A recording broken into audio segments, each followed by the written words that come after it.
to call him back, or if we have some issues. Go ahead if you're online. Just so it's a huge loss, and with that department history, Jim teaches every day our younger generation really the culture of our department, especially with approximately 70% of our department that works patrol has less than 3 years of experience as an officer with our department. So it's invaluable what he's able to teach them day in and day out. So I wanted to share a recent example, one of these teaching moments that Jim had. He was involved with about a month ago, and I will say I didn't know about it at first. I actually learned about it from Councilmember Bessinger through an email, and so I had to send out an email going, who was involved in this, and I was not surprised when I found out the Jim was on the call. So I'm going to have Officer Richardson, who's hiding back there. He didn't want to come up here. Is why he didn't get up. He's going to also come up here. So he was involved in this call too. So on February of this year, around 2:30 p.m., our officers were dispatched to a residence regarding a possible deceased person on a lawn of a front yard lawn of a residence. The caller was given vague information, and as the call was being broadcast, it was not clear if it was a medical aid call or criminal action that had occurred. When the officers first arrived, Officer Richardson and Officer Jacobson, they found an elderly male lying on the grass area in the front yard next to a lawnmower.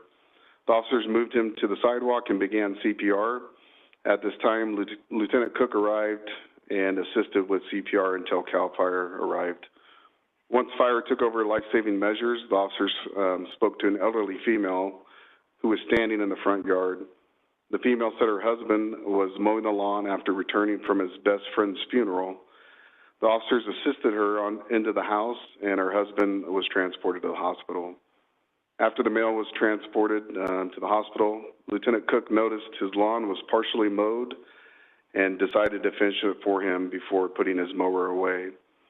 Lieutenant Cook responded to the hospital and discovered the male had unfortunately passed away. Lieutenant Cook immediately relayed this information to Officer Richardson, who responded back to the residents to inform the family of their loss and really to keep their elderly mother and the wife of the male, who was 93, from having to go to the hospital. So this simple example defines how we as a department serve our community.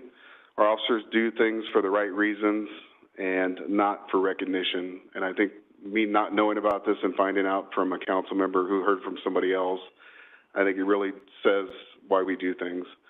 I think Officer Richardson, when he walked out the door, according to Lieutenant Cook, looked at him like, what the heck are you doing? There's this guy out here with the long sleeve uniform on, mowing the lawn in uniform. Kind of looked at him like, what are you doing? He goes, I'm mowing the lawn. As simple as that. So I think it's just a good example, a teaching moment for officers to say that we don't just provide, criminal actions or whatever. We serve our community whatever way we can in whatever situation we see ourselves in. And so I think that was just a small example of what Jim's done throughout his career. Jim's work ethic to me is second to none. I think he works as hard today as he did his first day on the job. And for doing this job so long, I think I would put him up against a lot of our younger officers, and I think he'll work them as hard as he can, and they'll have a tough time keeping up with him. So tonight, I feel like it's Jim up here with his 32 years of experience, handing the baton off to Officer Richardson that just started in July, right, of last year. So he's not even quite a year. So he's already grown the mustache out and shaved his head to try to look like Jim before he leaves. So we appreciate that. Andy, can you flip that slide real quick? So that's Jim. This job is stressful, as you can see. Makes you lose your hair, makes it become gray. So I just wanted to take an opportunity to come before council with any member of our department that reaches 30 years of service. I think we need to come before council and recognize them, not only doing his retirement ceremony this Thursday, but to recognize him publicly. So I just want to give him one last round of applause and thank him for his 32 years of service.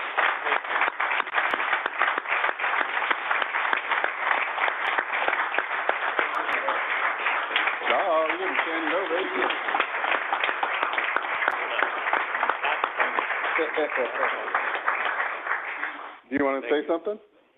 Thank you very much.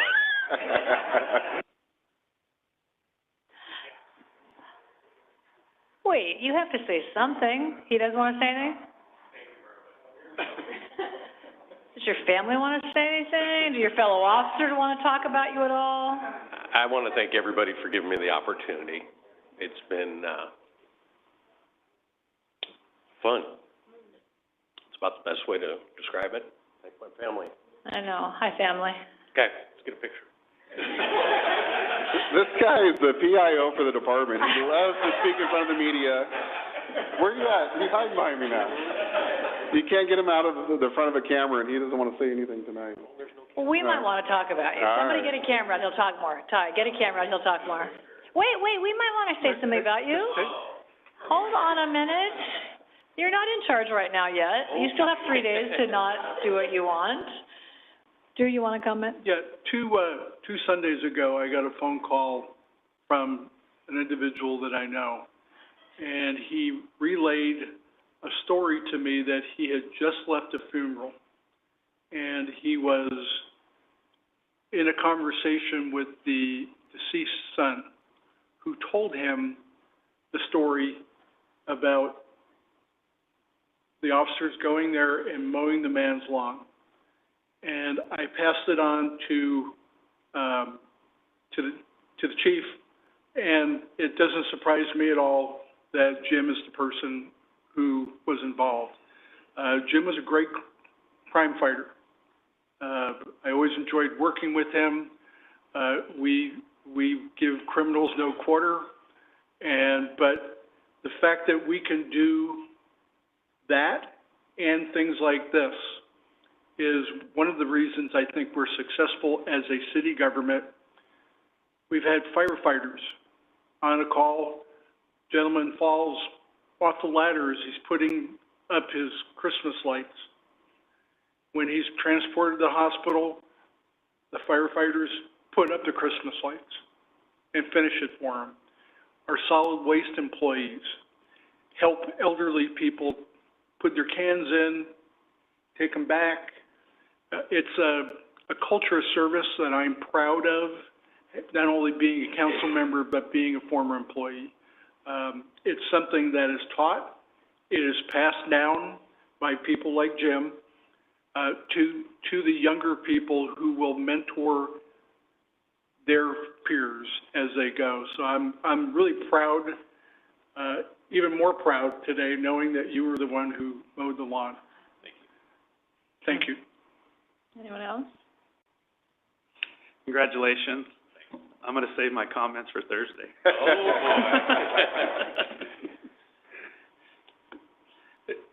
Lieutenant, I think when I first got on the council, it was your face, you're sort of the image of Clovis PD that we knew and we've seen. But to hear, what you've done and to hear the wisdom and sort of the expectation of what young officers need to be like, that's amazing. I think it's going to be a great loss for future officers not to be able to learn from you. But at the same time, you've imparted something in which these younger officers will impart on future generations. So thank you so much for your service. I know that the 30-year on that wall, there's not very many, and for you to serve that long, Clovis really owes you a debt of gratitude. And thank you for all those nights that you've kept us safe and all those days. And for your family, just thank you for lending him to us all these years and worrying, as a family member of those who serve, will he come home tonight? And, thank you for all those many nights that you've had to worry. And now he can be there safely every single night with you. So thank you for lending him to us all those years too. So thank you. I just want to echo those same words to your family, Lieutenant, and just thank you so much for allowing him to serve this community the way that he has. And to Lieutenant Cook, just thank you for being that beautiful example of why people choose Clovis, because we know that it's great schools, public safety, and you are that example of that public safety being so much more than a couple of the cases that we heard about. But that community element of providing that safety to the public is so integral to what Clovis is and why people choose to be here. So thank you so much for giving of your time and yourself and for showing that type of character to those coming behind you. It is going to be part of the legacy of Clovis, is the service that you've provided all of these years. And so I thank you and I thank your family for doing that for our community. Thank you and congratulations. And I will just say, what does that look? I'm not going to say anything that'll embarrass you much. So I have been here a while and met you early. I think the first thing I ever said to you was, you have the same name as my brother-in-law, spelled exactly the same way and pronounced exactly the same way, which is unusual. That was such a profound thing to say to you, like, hi, you have the same name as my brother-in-law. But I have loved knowing that you were part of the Clovis PD. The strength and the wisdom and the experience is not possible to replace, but you have passed it all along. And we have generations of leaders who just continue to carry that culture. And folks like Drew and Chief Baskell and Chief Fleming and all the chiefs before them and captains along the way carry that on, and you will leave that behind. And it is the mowing the lawn story that makes Clovis strong. The crime fighting for sure, but it's the mowing the lawn, the Christmas light story that makes us different. So we will miss you terribly. I tried to talk you out of retiring about 5 minutes ago, but it didn't really work apparently. So, and I know your son is back there, who I had a chance to meet not too long ago. He's shorter than you. Kidding. He's super tall. And is also a police officer in the city of Fresno, I think. Yeah. That legacy continues on as well in other places. So to your family, thank you for all of that. We will miss you. We love you. And we wish you the very best in retirement. Thanks, Jim. Yeah, you bet. Thanks.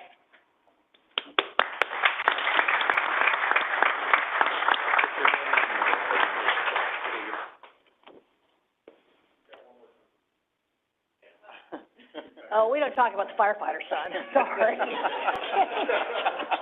He just said that. I didn't say that. Family dinners must be interesting. You hold that. It's your proclamation. I thought you were going to say you met Jim and you shaved your head. That's what was that, because you have the same hairstyle.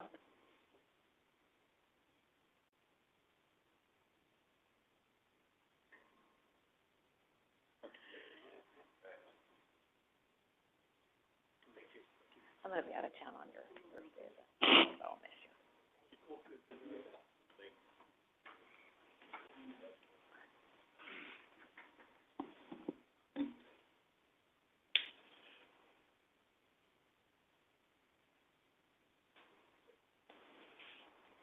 Thanks, everyone.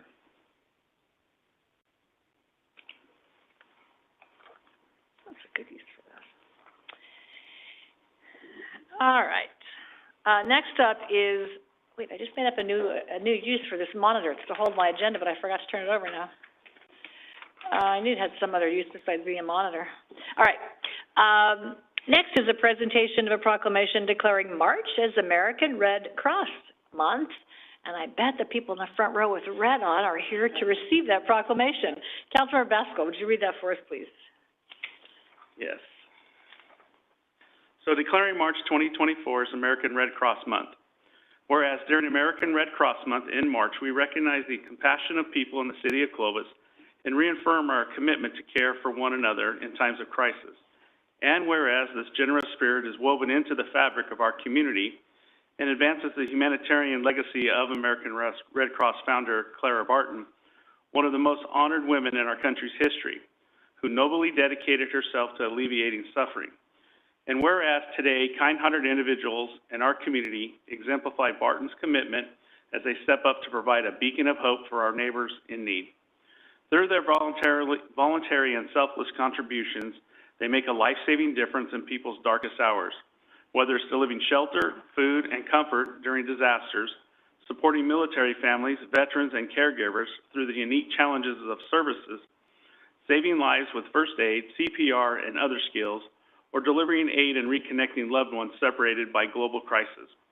And whereas we hereby recognize this month of March in honor of all those who lead with their hearts to serve people in need, and we ask everyone to join in this commitment to strengthen our community. Now, therefore, be it resolved that the Clovis City Council, on behalf of the citizens of Clovis, does declare March 24th as American Red Cross Month. Very nice. So welcome, friends. I would just like to say that I think every month should be this month because we should always reaffirm our commitment to care for one another, period. So thank you for having that in the first sentence of this. So please, welcome, welcome.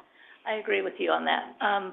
As you know, we just did our Heroes event on Thursday. It's already been almost a week. And first of all, they just left. We do have another nomination coming up, you know, so Mr. Councilmember Bessinger, think about him for this next year for our Heroes Award. Just got to put that plug in there. Our founder, Clara Barton, says you must never see the need. You must only ever see the need and meet it. Never any of the other stuff. So we try and live and work in that manner. So that's why it is the beginning. So thank you for this. I have Gerald, who's on our board. Thank you, Gerald, for reaching out to Councilmember Mack, making this happen. Working for the Red Cross is the best job I've ever had. Even the worst day here is always the best. It's still the best thing I've ever done. I get to work with amazing human beings, and so for this recognition is not for me. It is for those human beings who are, when the fire department calls at 2 o'clock in the morning or 3 o'clock in the morning, is getting up. It's not me. It's a volunteer. My volunteers actually yell at me if I'm the one getting up, so because that's what they want to do. It's our volunteers who are leaving and going away for 2 weeks, 3 weeks at a time to serve and help in disasters all across the country. Or to come here and help when we have disasters here in our backyard. It's volunteers that are doing that, and so this kind of a recognition acknowledges what they do and the importance of what they do, and that they're seen for what they do every single day, for what's seen and not seen, for those case managers who reach out to service members' families when they need to come home for an emergency, following up with them. You never see them on the news, but they're the ones that are quietly doing that every single day. So thank you for this. You're welcome. Thank you for all that you do. It's wonderful. Any other comments? We are a better place because people like the American Red Cross and your volunteers care. One of my favorite sayings is plant a tree under which you will never sit, and your volunteers do that every day. They help people they will never know, they may never meet, but it does make a huge difference. So thank you for that, and I'm going to hold on to our commitment to care for one another as the leading line of this proclamation. So thank you so much. Thank you. Come on up and we'll get to the proclamation. That has it.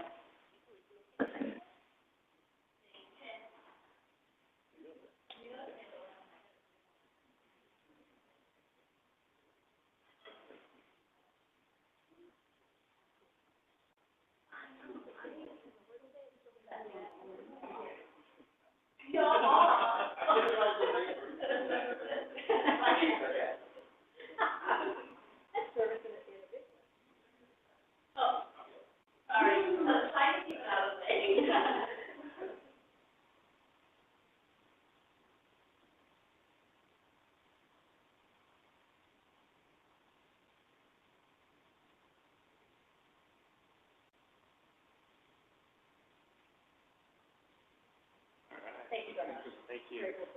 Thank you so much. All right, see you in the morning.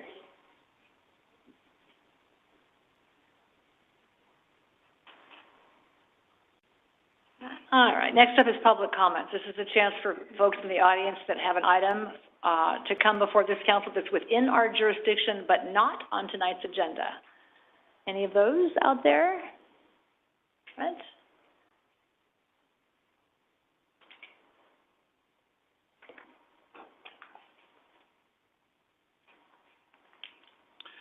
Well, hello, good evening. Hello. Mayor, City Council. I'd like to invite all of you to the National Vietnam War Veterans Day.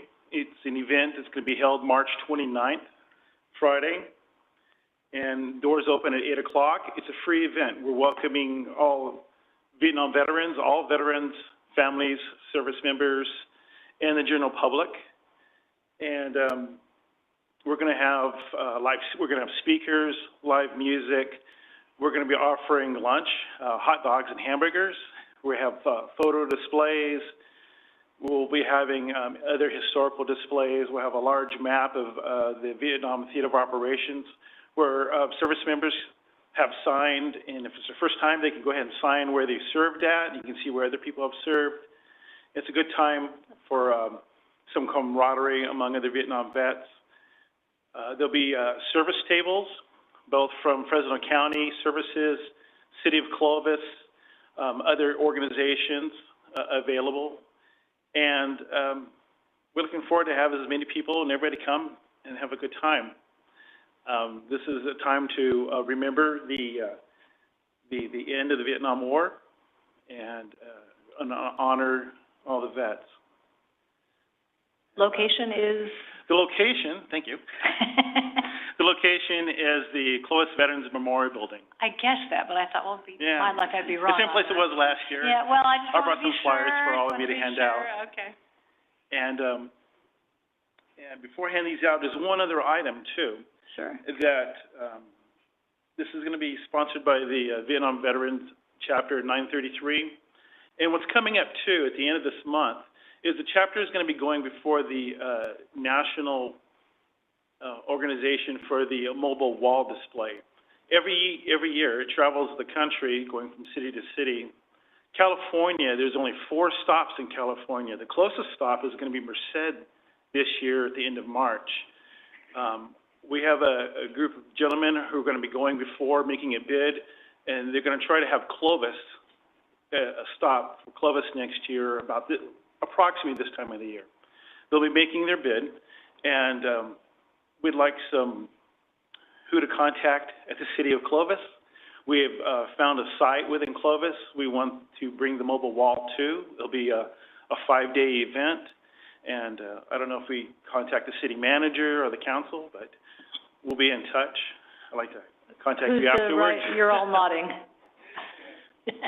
So contact John, Mr. Holt? Okay, contact Mr. Holt yep. afterwards. Yeah. But it'd be a great event for Clovis, event? because there's only 4 stops in California, and for Clovis to be one of the stops, it would be awesome. So. Yeah, we'd be happy to support that and figure out a way and write you a letter of support if that would be helpful, or whatever you need once you work out the details. So, yeah, keep us posted. Oh, we will. Yeah, And thanks. the event on the 29th begins doors open at 8, speakers and music begin at 9, and it'll go to 1 o'clock. Okay, great.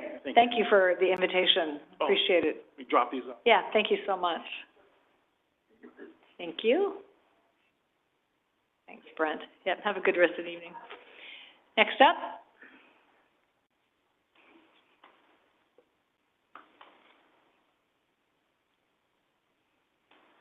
Hello again, Malcolm Gibson. My wife Joyce and I have lived at 2776 Pontiac Avenue in Clovis for almost 7 years. First, I want to thank the city staff, particularly Andy and Jesse here, for trying to work out the kinks in the new system. It is not working again tonight, but we're going to work it out. So we did get it to work about a week ago, so we're working on it. And once that happens, it's going to be great. The sound system will stream directly to the hearing aids and will certainly make a big difference to those of us with severe hearing loss. And it will also mean that our mayor, when she says something to me or admonishes me for going too long or turning on the mic, or more importantly, turning it off, I'll be actually able to hear her. You'd hate to miss hearing seriously. me, I know. We are very grateful for everything the city is doing on this. We really appreciate it. And now to the issue of affordable housing, one of my pet issues, which finally should be moving forward. However, not surprisingly, rumblings of NIMBY, not in my backyard, with backyard in this case meaning all of Clovis, have already appeared on at least one community forum. Sadly, they will grow. I do hope the council is resolute in ensuring that this effort continues unabated. It is important. Also important is the work to ensure that the effort is a success. To ensure that outcome, I'd like to reiterate that any affordable housing effort cannot, I repeat, cannot be done by simply looking at the affordable element. It must be looked at holistically. It must recognize and understand the whole, that many factors go into making this a success. As someone who grew up in public housing, subsidized housing, I know firsthand that other important issues deeply affected its success and my ability and that of virtually all my friends there to emerge as good citizens. Isn't that the goal? I hope it is. That is important, no, vital to a success. My hope is that Clovis will take pride in the effort and do its best to set an example for all others to follow. That is my wish. I hope it's yours too. Getting it wrong is easy. Getting it right may be more difficult, but please, let's get it right. That benefits everyone and will help put those NIMBY folks at ease. And if I may, P.S. from this Sunday, March 3rd, New York Times. Mounting evidence has emphasized the harm children suffer by growing up in disadvantaged places. As gateways to schools, safety, and connections, neighborhoods go far in determining who gets ahead. By moving to better neighborhoods, a pioneering study found children from low-income families increased their average lifetime earnings by an average of nearly $200,000. Let's get it right for the children. Let's get it right for good citizenship. Let's get it right to make a Clovis way of life better for everyone. And I thank you. Thank you very much, Mr. Gibson. Appreciate that. Anyone else? Comments?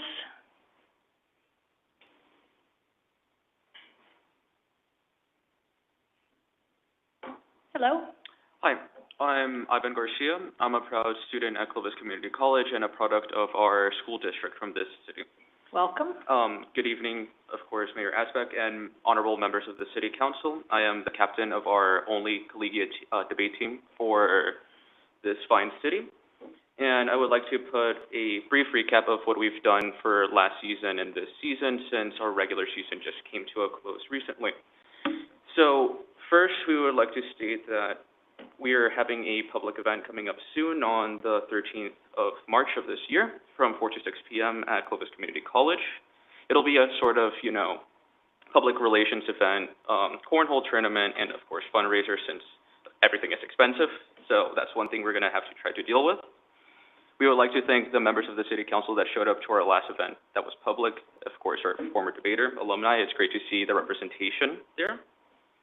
Besides that, though, to now recap, to show why we should be invested on by our fellow members of the community. Our first tournament this season was the Paul Winters Memorial Tournament. That is one of the top 25 tournaments in the nation. It was in Stockton, where I was able to represent the team well and was our only medalist there, where I ranked second in my division for my debut. So we did good for our first tournament. In our second tournament, which was the PSCFA Fall Championship at Mount San Antonio College in Los Angeles, 70% of our team managed to get medals, including 2 gold medals, and I myself again got second, unfortunately, but we'll get there one day. Besides that, though, in January, members of the team would pay out of pocket to be able to go compete at tournaments in order to continue to represent.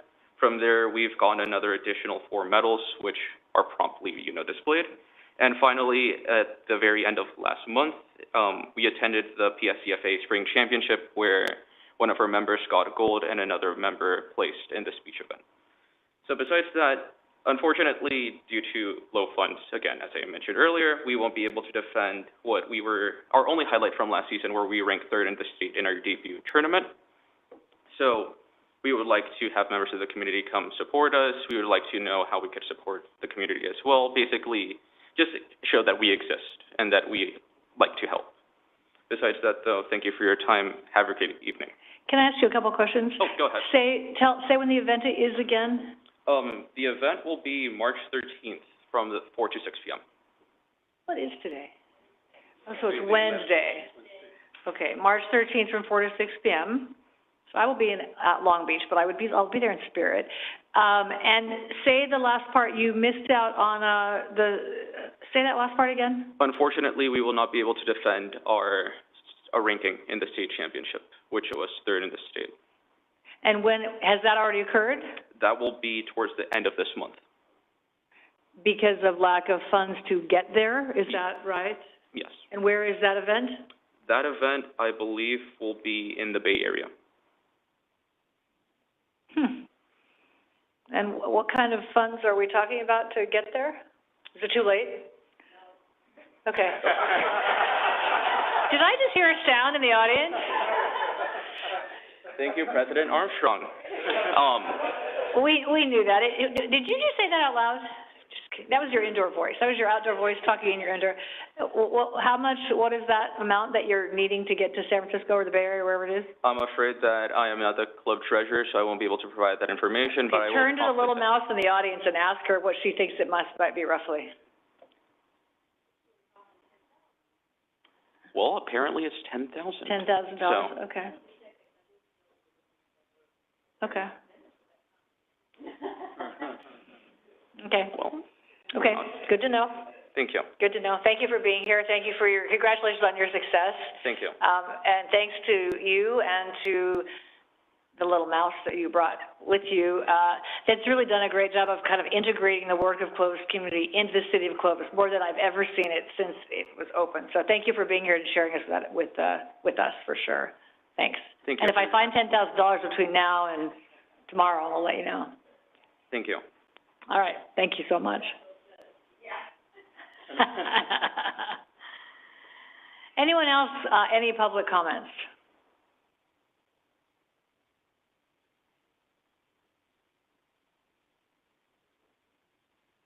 Not sure. Let's see if that gentleman comes around. I'm not quite sure. He was just trying to get out at the moment. Escape. He left? Oh, okay. All right. Any other public comment? And we're not doing online comments again, is that right? All right. Okay. Oh, that's what I was going to do. I knew there was something. Thank you. And I did want to note for the record, we do have one public comment on the dais. I'm not exactly sure who it's from. It's from a Mr. Mata, but I don't know the first name, regarding short-term rentals and Airbnb and concern with noise and I think other kind of nuisance complaints from short-term rentals. So thank you for submitting that. All right. Ordinances and resolutions with respect to the approval, the reading of the title shall be deemed a motion to waive a reading of the complete resolution or ordinance unless there is a request by a council member that the resolution or ordinance be read in full. Further reading shall be deemed waived by unanimous consent of the council. Next up is the consent calendar. These items are routine in nature. We act on them with one motion unless someone from the council or the public wishes to pull an item. So is there anyone on the council wishing to pull any of consent items numbers 3 through 13?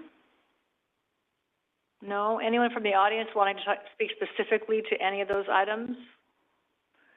Seeing none, we'll bring it back to the council for a motion. Motion to approve agenda items 3 through 13. Thank you. I'll second it. There's a motion and a second. Is there any other discussion? All those in favor signify by saying aye. Aye. Opposed? Motion carries. One public hearing tonight. Dave, looks like you're ready. I think it must be you. This is a resolution approving the annual review and update to the Regional Housing Needs Overlay District map of parcels and associated list reflecting those those parcels that qualify for development as an RHN overlay project. Dave. Thank you, Mayor, members of the council. As you noted, the item tonight is the 2024 annual review of the Regional Housing Needs Overlay District. A little bit of background on the district. It was originally established back in 2018 as a tool to help the city meet its RHNA requirements. The overlay parcels are currently part of our proposed 6-cycle housing element, although they play a different role than they did back in 2018. They're nonetheless still important to our housing program. The overlay district itself allows multifamily housing at 35 to 43 units per acre as a by right use, as a permitted use. It means it only needs a building permit. Overlay parcels also have the option of developing at the non-overlay district density, which is about 2 to 7 units per acre, single-family residential districts usually. Eligible parcels must be shown on a map and a list of sites. Parcels can be removed from the overlay when they no longer qualify by the director at any point. The map and the list of parcels are reviewed annually by the council, which is what you're doing here this evening. And new parcels can be added, and old parcels can be removed during the council's annual review. Pursuant to the municipal code, notice of tonight's review was published on February 26th. We didn't receive any comments in response to that. We also held a public meeting on March 5th here in the council. No attendees came. And at no point were there any requests to add new sites to the overlay district. We started the year with 27 total sites. During the year, we've removed 2 sites. Those are shown in the red circle, sites 22 and 23 in the Loma Vista area. The sites were removed because they have a single-family subdivision being built out. That leaves us with 25 remaining sites in the overlay district. And staff would recommend that the council adopt this map and the accompanying list of sites as part of its 2024 annual review. And that concludes my presentation. Thanks, Dave. Questions for Dave? Dave, these 25 are going into the 6th cycle, or variations, or? It'll be a variation of the overlay program. We have roughly, I think, in the last draft, about half of these sites, maybe a little less than half, that were shown as individual sites, and we're currently reworking that with HCD right now. Okay. And what we're submitting will help us reach this next cycle? Yes, the process of the annual review is not necessarily connected with what we're showing as the 6th cycle. Okay. The 6th cycle has to kind of stand on its own in terms of qualifying sites and how they're factored in. And then once the 6th cycle takes effect, this process, this current list ends, and then you'll be coming back with the newer cycle. Yeah, so it's kind of an interesting process. We, the city, or you, the city, established back in 2018 the overlay district as a RENA tool, but it is a density tool that exists in the code without regard to whether the housing element references it or not. So right now, we have 25 eligible sites. Those will stay eligible sites up until they are developed for something else or built out. And they're not necessarily connected to what we do in the 6th cycle housing inventory. Not all of these sites are proposed to be included in the 6th cycle for various reasons, but they continue to have the overlay district applied to them under our code. So that's why I'm saying there are 2 separate functions here. One is just purely the RHN overlay district as allowed in our code, and the other is our housing element. There's some overlap there, but they're not exactly the same set of factors. Okay. And regardless if it's in the housing element or if it's just the RHNA, it has the same authority to be built out per the code. Precisely. Okay, thank you. Your question? So, Dave, is in this action, I know over the years we've talked about when sites are removed from the RENA overlay that we're monitoring the cumulative impact to make sure that we didn't fall below the threshold we were trying to meet. Is this action one of those 2, I mean, I know it's one of those 2 things that you said, but the best I can tell, we took out 592 units because those 2 sites were removed. Is this where you're tracking the cumulative impact over time? We don't track that cumulative impact per se. If Scott wants to, the city attorney rather, wants to try to answer the question more specifically than I can, please jump in. But the requirement that we have now, technically the 5th cycle planning period is over. We're into the 6th cycle period. We don't yet have a housing element. We also have our settlement program, which kind of changed our rezoning program. So if the question is, do we have enough capacity for the original purpose for which it was established, the answer is yes, we do. As to whether we're tracking it for that reason, we are no longer tracking it for that reason. It was the first question. Thanks. Anything else? All right, open the public. Oh. Can I just ask one question for clarification? So as Councilmember Monatua was asking, when the 6th cycle is adopted or approved, by HCD, what happens to this overlay? Are we going to continue to have annual reviews? Is it still in existence, or is it just kind of on paper in the code but not a functioning element anymore? Yeah, the overlay exists in the development code and the city's municipal code, so it will continue to exist. These annual reviews are required for the program by the development code. So regardless of whether one site or 25 sites are on our housing element, you'll continue to have these annual reviews. Yeah, all right. Open the public comment. Anyone in the public wishing to comment on this item? All right, seeing none, we'll bring it back to the council for consideration. I'll make a motion to approve a resolution approving the annual review and update to the regional housing needs overlay district map of parcels and associated lists reflecting those parcels that qualify for development as a RHN overlay project. Second. There's a motion and a second. Is there other discussion? All those in favor signify by saying aye. Aye. Opposed? Motion carries 5-0. Thank you. Under administrative items, there are 2 items tonight. The first is to consider the approval of an award consulting services contract. I'm sure that APTIM is its own acronym, so I'm going to go with APTIM. Is that right? Is that like a noun now? APTIM. In the total amount of $100,000, authorize the city manager to execute the contract on behalf of the city and a receive and file update on SB 1383. Welcome, staff. Glenn, hello. Nice to see you. Good evening, Mayor and council members. My name is Glenn Eastis, the Assistant Public Utilities Director. APTIN is who we want to contract with. It's APTIN Environmental and Infrastructure, LLC is the actual company name. So it's been a little bit since we have presented things on 1383 to you. So we want to take this opportunity to just kind of go over what the law is, where we're at on the law, and how APTIN's going to be a resource that's going to help us be in compliance with that. So I'll turn it over to Yvette, and she can go over her presentation, which I think it's up. You officially get the clicker. Officially get it. Well, good evening, Mayor and council members. I will be presenting the information tonight to update you on SB 1383, but also give you some insight of how APTIN could assist us with the meeting compliance with this law. So I will start with providing you background on why this law was even adopted, and it was to reduce greenhouse gas emissions. One way is by banning organic waste that goes to the landfill, and the other is to increase the recovery of edible food to be donated to communities.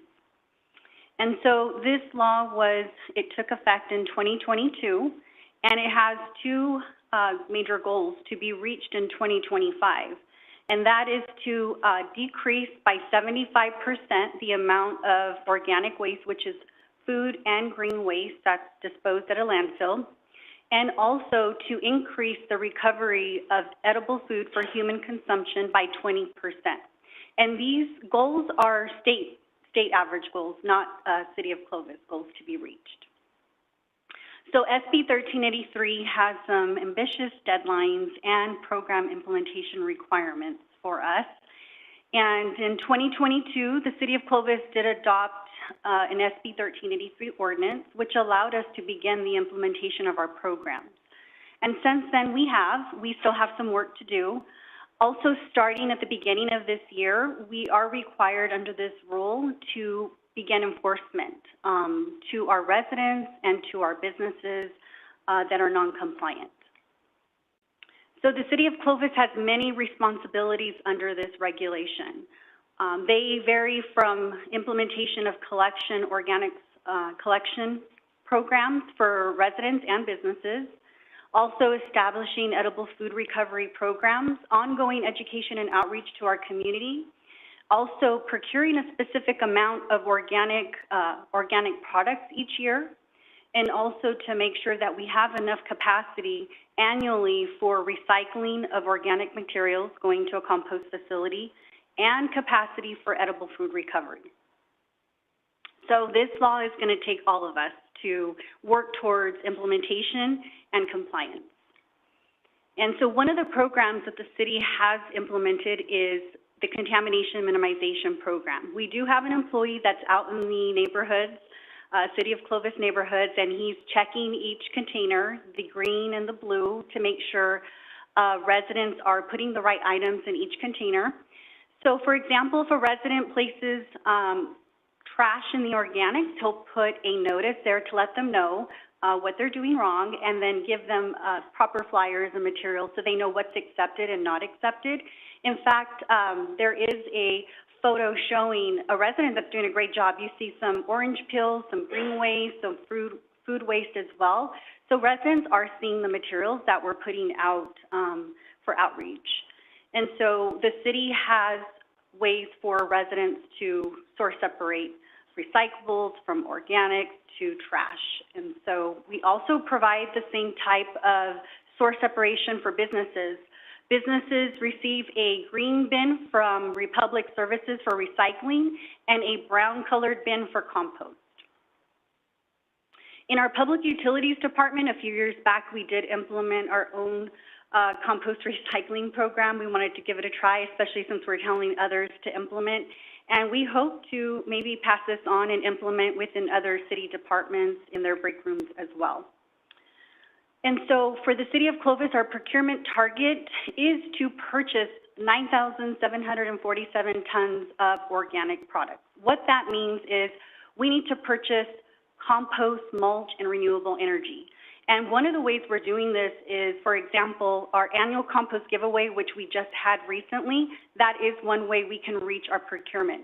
Unfortunately, it's not enough, so we're working currently on ways to reach those goals.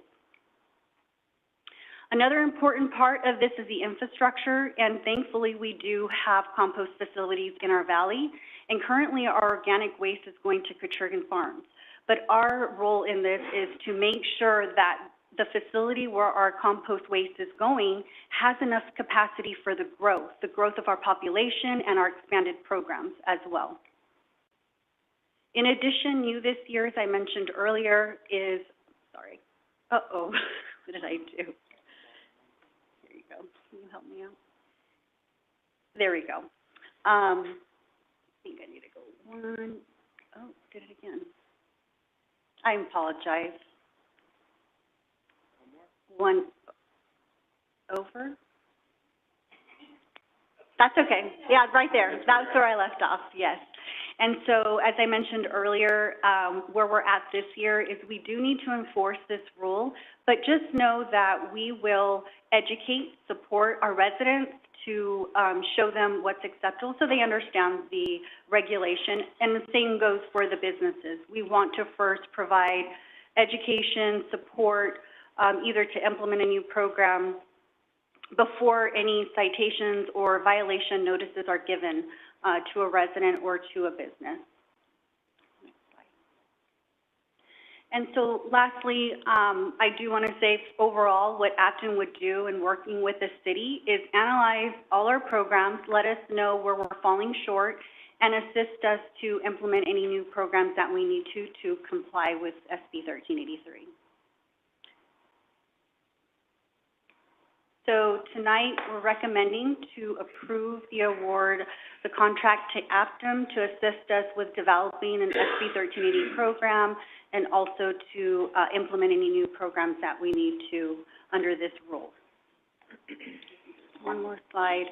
So the next step, if it was approved, we would begin working as soon as possible with Aptum so that we can start implementation plans. Thanks, Yvette. Yeah, you're welcome. Any questions? Questions? Yes, thank you, Yvette and Glenn, for the report. I asked broadly first, I know the state is requiring this.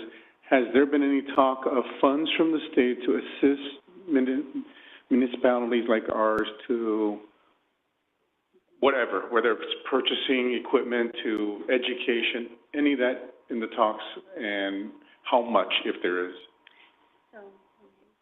Yeah, I can answer that. So yeah, the state did provide some funding for this. So this year we received $300,000, and that's those funds will go for paying for this contract to assist us in the implementations, but it also goes to, buying carts and other things, in an effort to help implement. So all on the, public sector side, right? That's where the funds have been provided to us. And will the difficulty be more with residents or with businesses? I would say it would be with commercial businesses because we already have set the education and outreach for the residents for quite some time on diverting and putting food waste in their cart.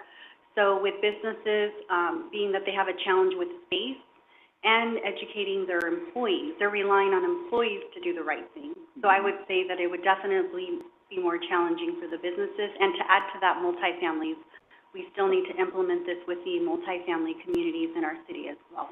And how did your experiment go with public utilities, public works? Did our employees? Yeah, did it work well? Because, we're commercial, so right, we are, and that's the reason why I wanted to try it out. And it does take everybody's effort. And I was the one taking out the container, for quite some time. So who wants to take a container out to the trash bin every day? Not many people. So it will be working with our facilities and the company, our custodians that are cleaning our offices. That would be the goal, to get to that point where they take it out to the right container and separate it for us. But for now, it will take some time to get there, so it would be staff in each department to commit to taking out the waste. But same thing with the businesses. It's a great example to paint a picture of trying to figure those things out. And a business has to do that now, which is not something that they take as a priority for their business.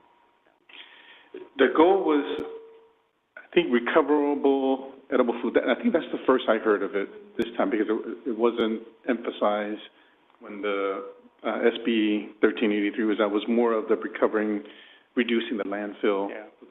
You said it was a state goal, the 20%, 75%. Mm-hmm. How does that translate to the city of Clovis? And are there consequences should we not meet? I know that in the study, they're going to go study the last 2 years of our poundage, whatever that ton that we put in the landfill. Pounds per person per day. Yeah. Yeah. And so are there fees, fines, consequences coming up from the state to cities, or is it just not yet? That has not been discussed. They say they will. At any time, the CalRecycle director can place a violation to a city that is showing that they're not doing any effort to comply with this law. And so we're not there because, we are working with hiring a consultant to assist us. We've hired extra staff to help us with implementing these programs. So we're definitely making the effort to reach these goals. But cities that are not showing and not making any increased efforts to implement, they may. I haven't seen it yet. It's a difficult question to answer because they say they will, but the action, I have not known of a city to have a $10,000 per day fine for not meeting SB 1383. And are those numbers sort of what we are expecting of our residents? That's 75-20? That's a statewide average. Yeah, so are we also doing that? So, for example, No. Are you expecting my household to give 20%? So the calculation's a little weird. They've Okay. used those terms of 50% reduction and now 75% reduction, but they don't even really know how to calculate it. So they're kind of goals that they've set, and now they're trying to figure out how to calculate and meet those goals, right? Because if you reduce the amount of waste that you're generating, that goes towards it. So they're really just looking at how much is going to landfill and how can we reduce how much is going to landfill. And 1383 doesn't just require us to collect organics. Mm-hmm. It requires us to create markets for those organics too, within the industry, which is, before it becomes waste and then after it becomes waste, right? And so it's kind of a complicated way of saying 75%, but that's just been the number they've used.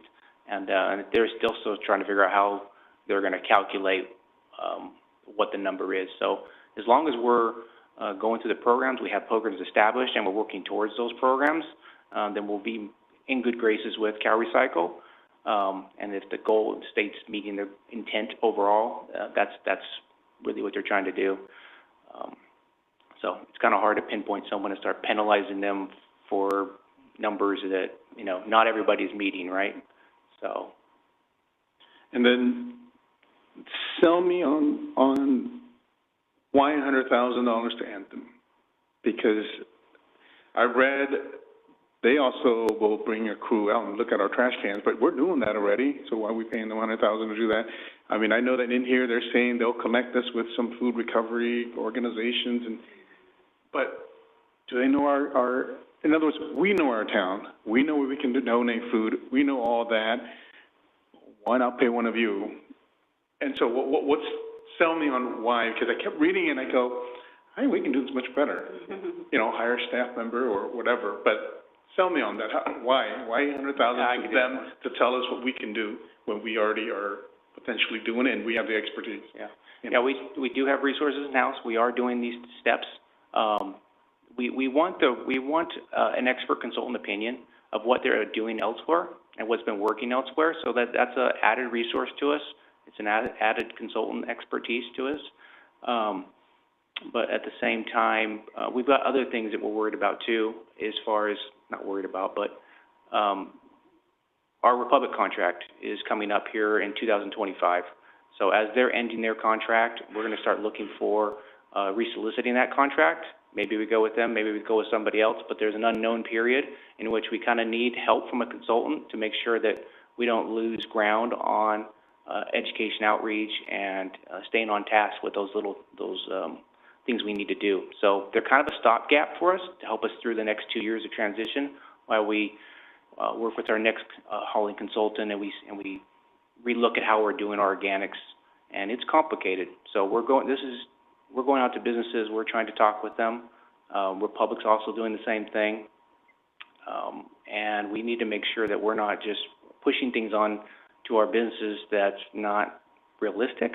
And that's where they come in to make sure that what we're doing is in the best benefit of the community, right? So they're just another added resources to help us implement this thing in a positive way, right? And so that added resource is worth the expenditure, is the recommendation? Yes, absolutely, okay. Yeah. And then the one thing, I don't know if you have clarification on or what they spoke on was providing a waiver for technical assistance, including waiver evaluation assessments. That caught my eye. I don't know what that is, because it just kept waiver. So by doing some of the things or by contracting with them, they may help us get some of these waivers. So if, I know I don't need an answer now, but keep an on them for that to see where and what we can qualify for some of those waivers that they talk about. But if you have some explanation of what those are, that Sure, so. I couldn't find anything. So. That's, SB 1383 does allow for de minimis waivers and space waivers. So a de minimis waiver would be if a business does not generate enough food waste, so it would be less than 30 gallons per day. And the space waiver is if they have absolutely no space. The only thing with the space waiver is the intent is to, at some point, maybe after 5 years, is to implement it. So it's not a permanent way to say everybody's going to get a waiver and that's the way to go, because Cal Recycle will continue to push us to implement in these areas where we've approved waivers, whether it's a de minimis or whether it's a space waiver. And so Aptum will come in and not only assist us in training our employees, but we need a capacity plan. We need to make sure we have enough infrastructure. There's a lot of resources that they will provide, as Glenn mentioned, that they've already assisted other jurisdictions, so we're not reinventing any programs. We'll be able to get started as soon as possible because we're behind and we need to catch up, and we know that Aptum will be able to do that so that we're in compliance by 2025, and that is the goal, and we would need Aptum to assist us to get there. Thank you. Thanks for the explanation. Sure. Is somebody from Aptum available tonight? I believe they were going to phone in online, but I don't know if they did. Did they not? We don't have phone-in option tonight. Oh. Or audio option. We didn't tell them that. Sorry about that. No, I did. Oh, you did tell me we didn't have phone? Okay. I would think if I was getting a $100,000 award, I would show up. That's all I have. Thank you. I have two questions. One, the edible food recovery. Can you explain that to me, because it doesn't sound good? So edible food recovery is described where the city has to, number one, have two separate types of generators, Tier 1 and Tier 2. Our Tier 1 are all our grocery stores, Vons, Save Mart, Walmart, anybody that sells or generates food waste. These grocery stores and markets are required under this rule to donate whatever is able to be donated, edible food, right? And the Tier 2s are going to be the food vendors, events, hospitals, schools. So, I'm sorry if I'm echoing a little. I apologize for that. I think I need to, okay. And so, our requirement under this is to work with both of those types of generators. And also, in addition to that, is to create capacity for the pantries as well. So if a food pantry locally here needs more refrigeration, needs vehicles to, distribute the edible food, the city's responsible for making sure we're supporting that effort. So is the city responsible, in a sense, for like the enforcement of that on the different tiers? We're supposed to go out and make sure that grocery stores are doing this. We're supposed to go out. And then what is the, health and safety aspect? Who is in charge of that? Who's responsible for that?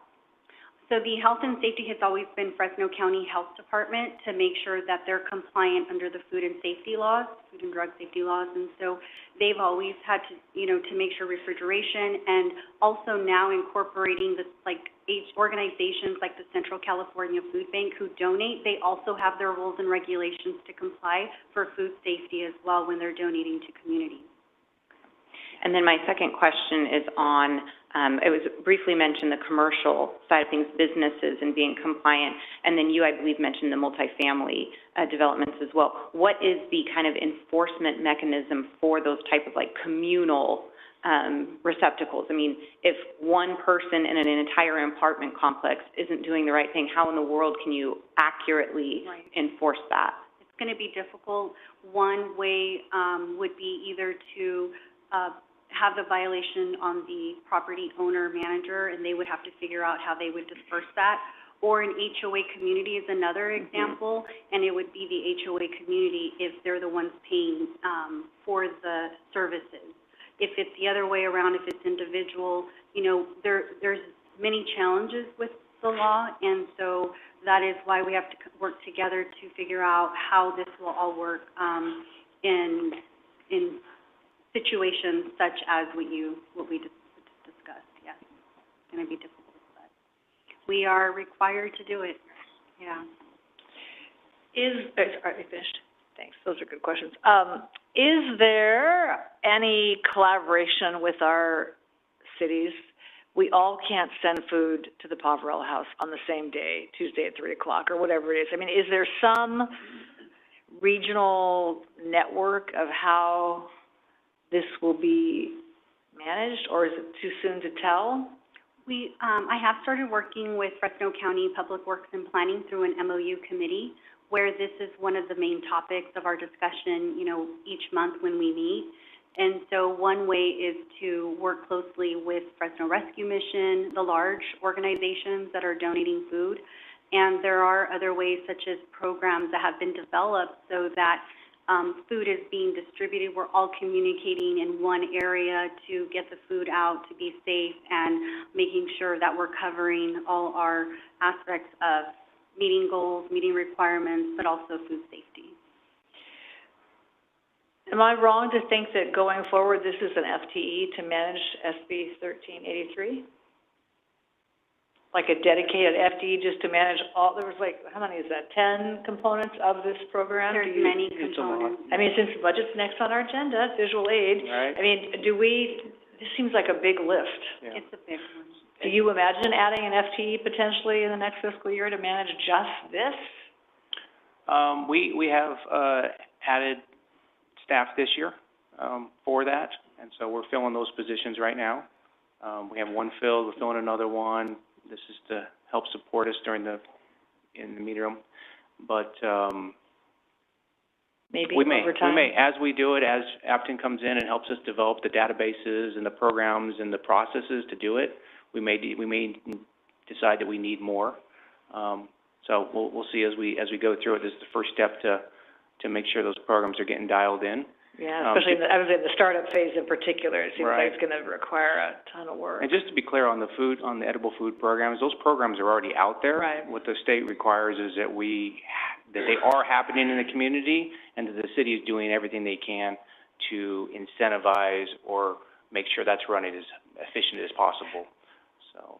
Do you imagine that we might we don't have any of those programs in Clovis right now? We don't have a Poverello or a rescue mission. We might have a Salvation Army that could accept some of this food. But is there any requirement that you use what you generate in your own community, or you find other avenues? Right.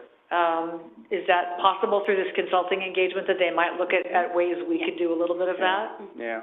As we see it, if there's room to develop it, but it's happening now. Like the food bank is getting, they're out there incentivizing in their way of incentivizing. Right. But there may be businesses out there that aren't incentivized, and they just continue to throw it in the trash. And so that's where this law requires the city to say, hey, you need to, and you're now being forced to be incentivized in a different way. And so to make those programs more efficient. And so a lot of our role is going to be just coordinating and reporting, really, collecting data, reporting, and then making sure that it's actually happening in the community. Fresno Metro Ministry has food to share. I mean, so it seems like you could almost just add a truck to their fleet. It'd be way easier than some of this work. But I mean, I think those are all the things that you're all looking at on the table. Correct, yeah. All right. Interesting. Anything else? Thank you for the report. Let's open the public portion. Anybody in the public have any questions about this? Comments? All right, we'll bring it back to the council for consideration and action. Lynn, before we take it to a vote, excellent presentation by staff. I really appreciate it. I'm going to be voting no. If a consultant's going to get $100,000 from the city of Clovis, I expect them to show up. And if we didn't tell them that, then that's on us. But in the future, you get money from us, I need to see somebody that I can talk to. That's true. Sir, motion on this item. No, I just want to say thank you. Excellent work on this. I know that this is something we talk a lot about here, where the state is asking us to do something, and we have our staff trying to look for the best way to do it, like how Clovis can do it. I know that what my worries are not with regards to this contract here, but sort of the implementation and the edible food recovery. I think a lot of those efforts are going. Glenn, I appreciate you clarifying that we will sort of be that data bank more, managing. But I'm one to believe that many times when government gets involved in something that's already good, we may tend to ruin it or de-incentivize what is already going on. And so, but I trust that we will do a good job with it and allow our businesses who produce food to just know that there are options there, that we can really help the community with it. And I think that's important for Clovis.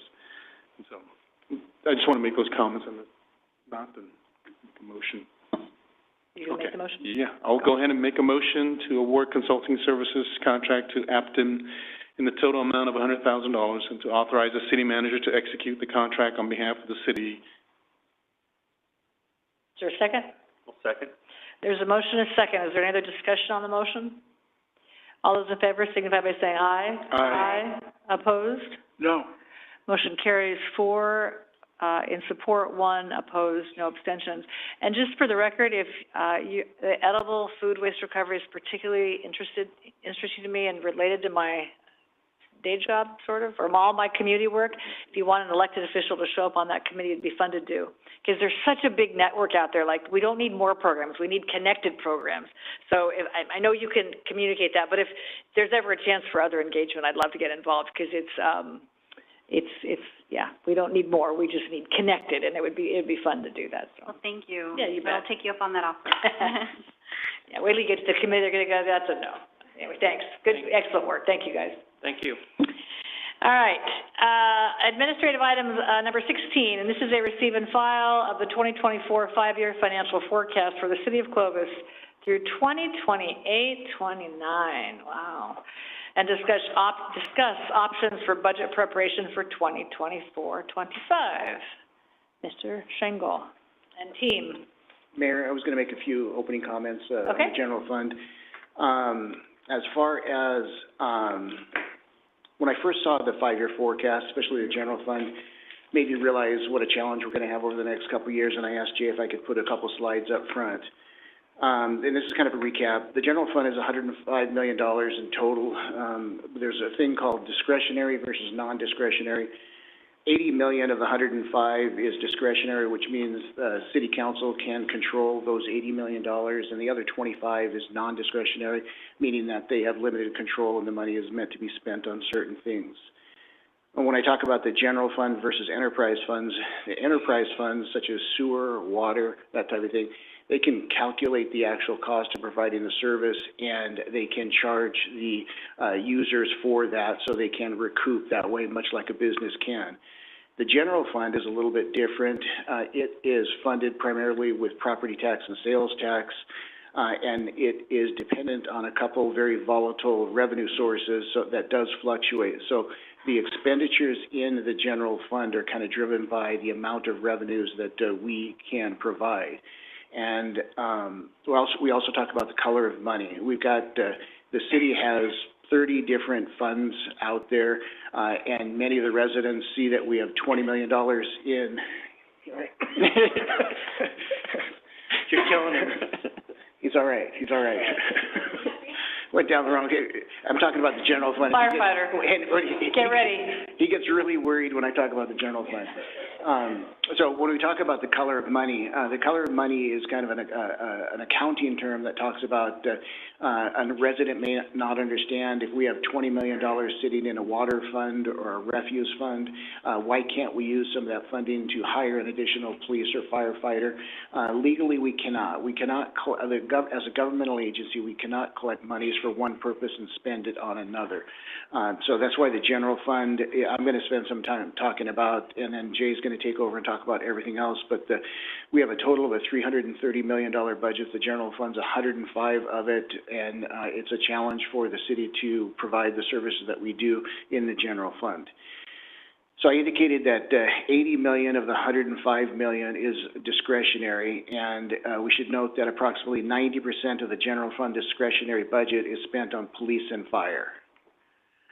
When I first saw the general fund projections, it brought back memories, and this is actually from March of 2009.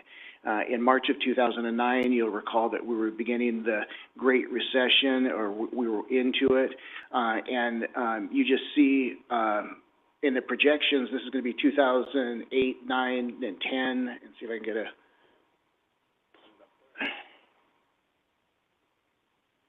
Doesn't like me. Anyways, the bottom line is going to be that towards the bottom where you see expenditure reduction, what you'll see in each one of the out years is going to be that expenses exceed revenues in each one of the forecast years. So when I saw the current financial forecast, five-year forecast, it reminded me of March of 2009, so that's why I reprinted this to show it to you, because when I show you the actual current forecast, you're going to realize that for the first time in a long time, we're going to have some pretty significant challenges in the general fund over the next 5 years. Not in the next year, maybe not the next 18 to 24 months, but it's going to be a challenge over the next 5 years. And the benefit of the five-year forecast is going to be that it forces us to take a longer look over the 5-year period. When we do the budget, we kind of take a look at the next year and we get through it. But if we don't take a long look, it means that we're going to have to take some serious steps very late in the game to make adjustments. So if we're going to make adjustments, it's better to make them sooner than later. Looking at some of the trends that we've been going through, during the development of the current budget, last year when we presented, staff saw expenses growing faster than revenues, primarily driven by inflation. If you recall, when we made the presentation, we talked about the volatility of the revenues, and I talked about the possibility of needing to pivot, meaning that we may have to make adjustments. We're currently in month 8 of the current fiscal year. I don't think we're going to need to pivot this fiscal year, but a pivot is in the near future. Following the budget development last year, in August of 2023, we did a community survey to determine general attitudes, where the city is headed, community priorities, and how well the city is funded.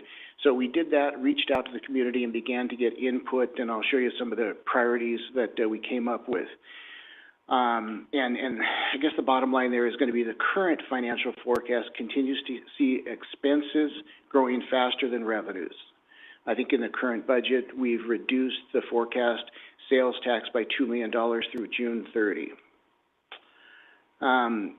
In further going back and taking a look at where we were in 2009 compared to where we are today, I beg the question, have we truly recovered from the recession? And there's a number of different ways you can take a look at it. This is one example, taking a look at the fire department. If you take a look at the blue line, beginning in 2006 and 7, we had a population of approximately 90,000. Compared to 2024, we have a population of 125,000, meaning that we've grown 40% in those 18 years. But by the same token, over that same time period, we have fewer sworn firefighters than we do now than we did then.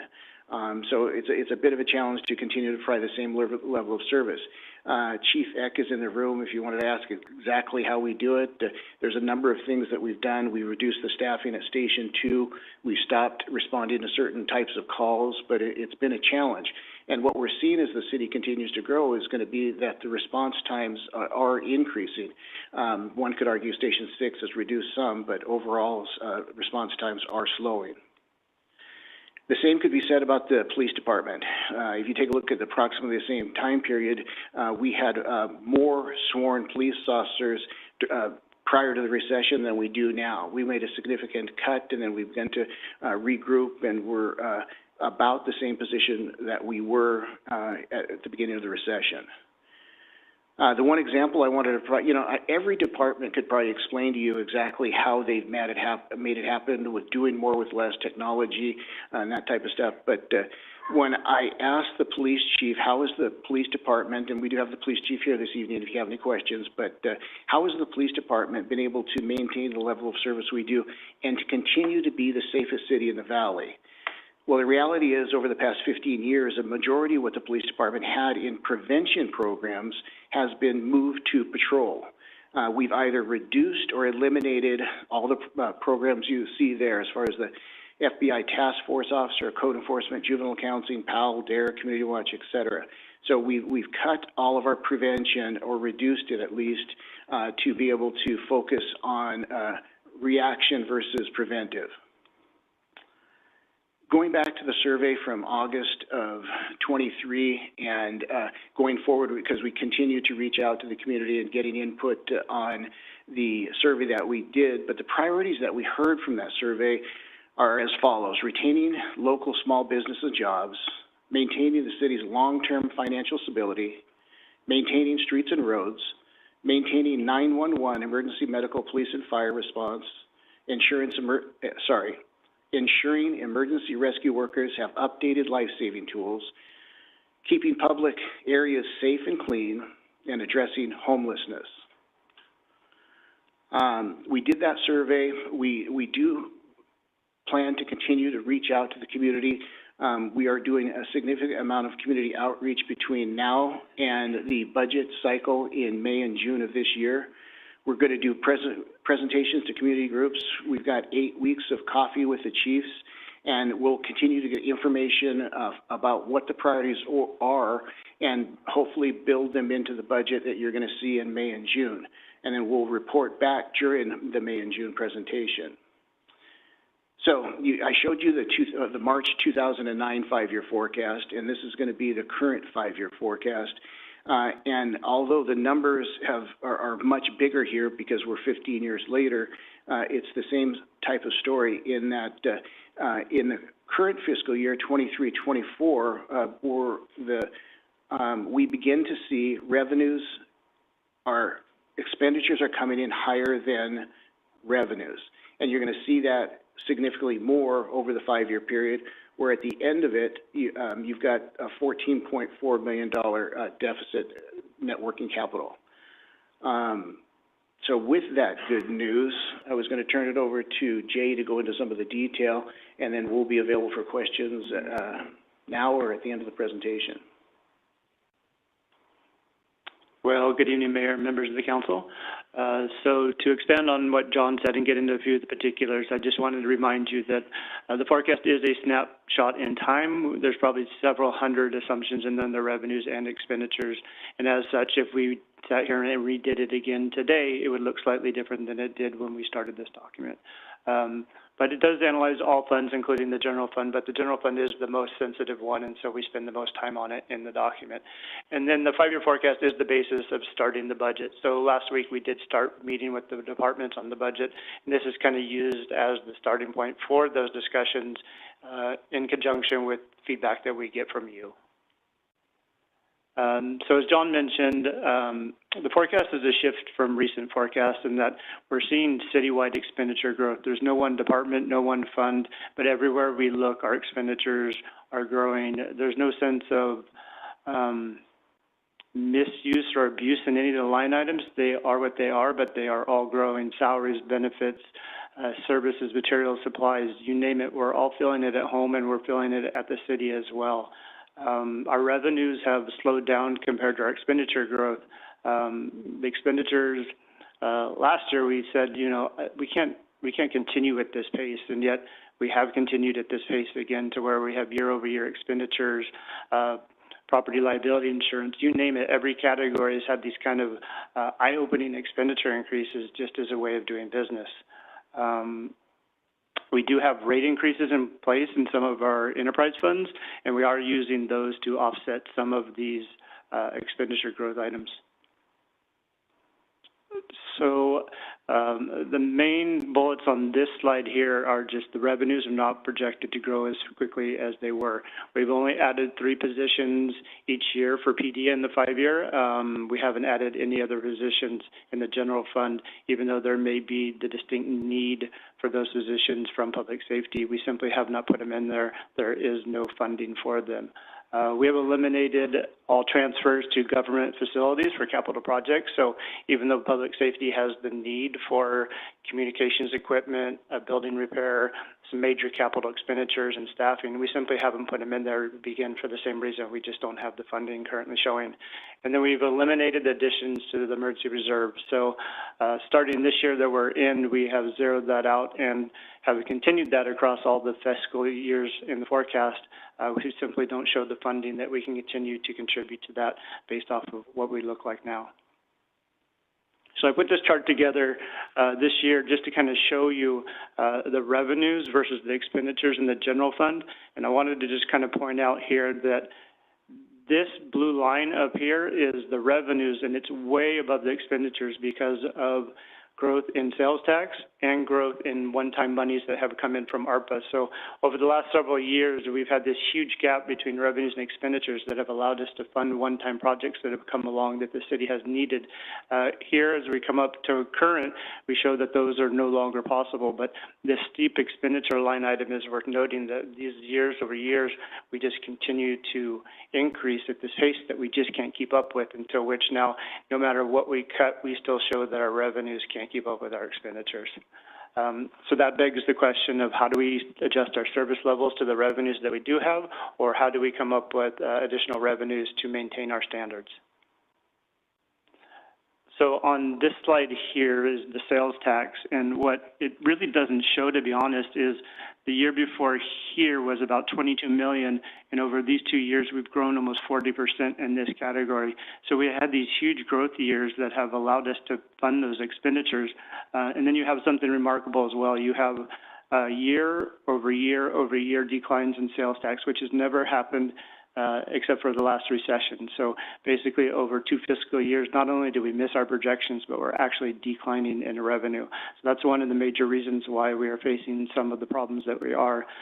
We've also taken the liberty in the forecast to say that we're going to go back to a more normal 3% growth over the forecast period. That may or may not happen, but traditionally the city has grown the number of units, people coming in. So we have assumed that we're going to come back to a more normalized level of sales tax growth in this document. Property taxes, although volatile, is a lot more stable.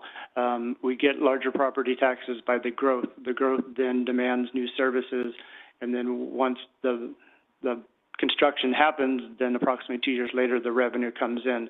The problem is, of course, is that Prop 13 then limits the revenue on a year-over-year basis to 2%. So once we get to that not growing part, property taxes are growing at approximately 2%, but our expenditures maybe necessarily aren't. They may be growing by much faster, in which this now becomes a hindrance towards how do we fund services.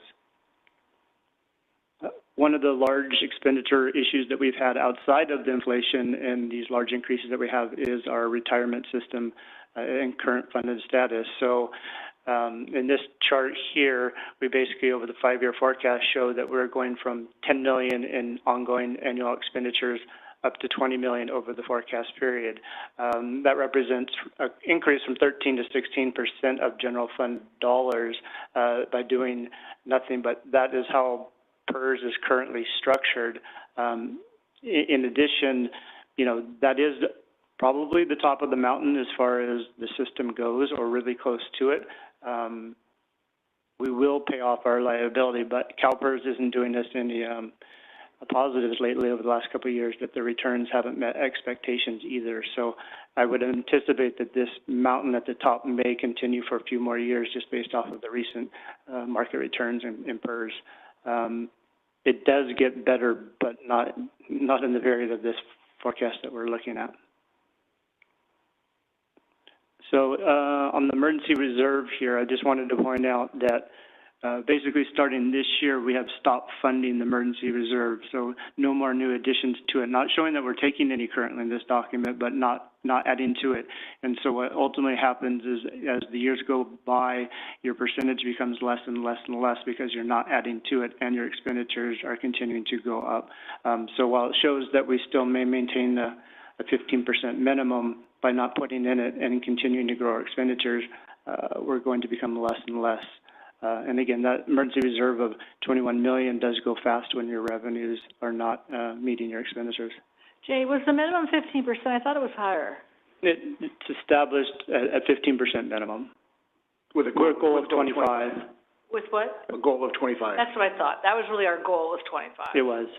And every year since 2008, we have put in something in the emergency reserve progressively until now, where we're basically at a point where we need to reflect on. And it's 15 million, 15% by mandate, by the charter, we don't have a charter, by general law, by our own policies, what? A combination of including best practices, but a lot of the debt, the bonding, the ratings that we get all depend on. Okay. So set by us? Yes. Largely, with the goal of best practice of trying to get to that 25 or beyond, but still having a goal of increasing it for the rainy day fund. Yeah, thank you. So our ended unrestricted fund balance, or our checking savings account, non-emergency reserve, for the last couple of years we've been pacing at about 6 to 8 million, but what this graph here shows is that the forecast that John has shown you, we will continue to erode into that until we get to the bottom, which is approximately that $14 million number if we don't do anything and the forecast holds true. So this is basically your checking account going into the red over the forecast if we do nothing but what the document currently shows. So with that, I just wanted to point out some of what John was talking about. The CIP here for construction basically goes to 0 across it. The emergency reserve down here goes to 0, and we are still 14 million in the hole. John asked everybody, including the chiefs this year, on their must-haves for this five-year forecast, and both of them provided us a list of those items, including the positions, the communication equipment, et cetera. None of that was put in here, and there's no funding here to fund those needs that they've identified, even though they're telling the city manager that these are things that they must have. So that only compounds the issue of what you're seeing, that we've cut everything kind of to status quo, and there isn't enough currently showing over the five-year period. It could be that a couple of years here, you know, the assumptions change a little bit, but the bigger picture, I believe, still remains that the general fund needs some attention. So there was a total of, when Jay talked about, give me that list of must-haves that you have over the next 5 years to the department heads. It totaled approximately $17 million. So that $17 million is not included in this. And just a reminder, the only positions included in this are the 3 sworn in the police department for the 5-year period for 15 positions. But by the same token, there's also additional revenues in here that are not being included that we can't really forecast. If we were to get a new car dealership, if we were to get a new major big box that's going to come in, it's not included in here. So while we're painting a less than rosy picture of what's going to happen in the general fund, it's not all doom and gloom. It kind of goes back to me talking about looking at the one-year budget. And if we were only to look at the 23-24, it says, you know, we're still going to have a $3.4 million fund balance. And then everything was to go the same for next budget year, 24-25, we'd still have a little bit less than $1 million in a fund balance. We do have time to adjust, and the benefit of the 5-year forecast is going to be that it just shows us that if we continue to do, based on the assumptions that we have put together in this forecast, if we continue to do the same thing that we're doing and don't do anything about it, there's a chance that we're going to run into some problems in year 2 and 3 and 4. So this is a receive and file, just giving council a heads up. We're going to take this information and prepare the budget. The budget's going to be pretty scaled back, and we're going to be conservative. And at this time last year, during the 5-year forecast, council had asked a couple questions about, you know, when do I get to add something, or when do we get to redirect some money here or there? And not really looking for that answer right now, but that's something that we would need for us to have if you have a request prior to the development of the budget. So I was going to move on to the enterprise fund analysis, but I just want to make sure there was no questions related to the general fund. Or you could ask them at the end. I had a question, Jay. So 2020, were we in a better financial situation than we were now?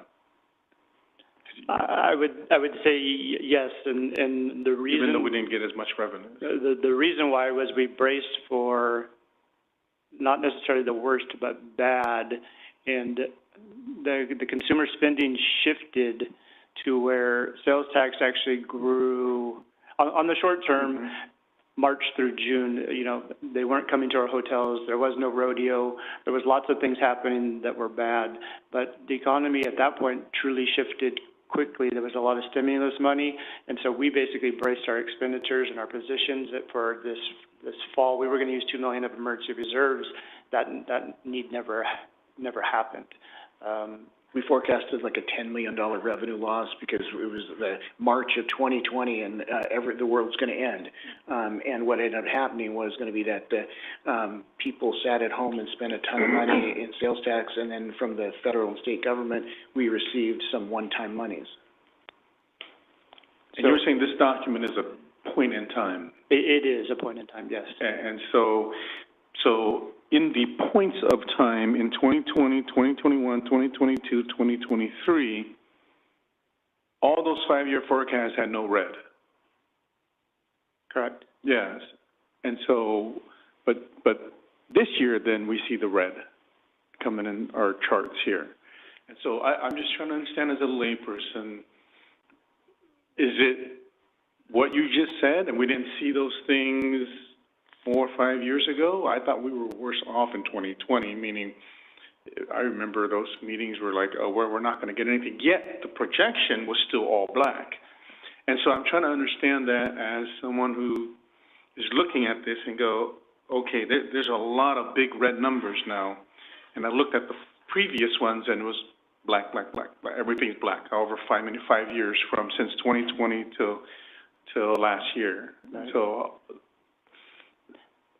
everything up to this point has come in better than expected in most cases, and now our projections are showing that on some instances of our revenues, we're at a best case scenario. So the growth that was unanticipated is now built in to the system, and now the expenditures, and it's not just salaries, it's not just benefits, it's across all categories. They have grown largely, and that's, to be honest, unexpected as far as the year-over-year growth in some of the programs and expenditures for the city. And so when you say were we better off on an annual basis, you know, we braced for something and expected it to be temporary. This doesn't feel like we're necessarily bracing for anything.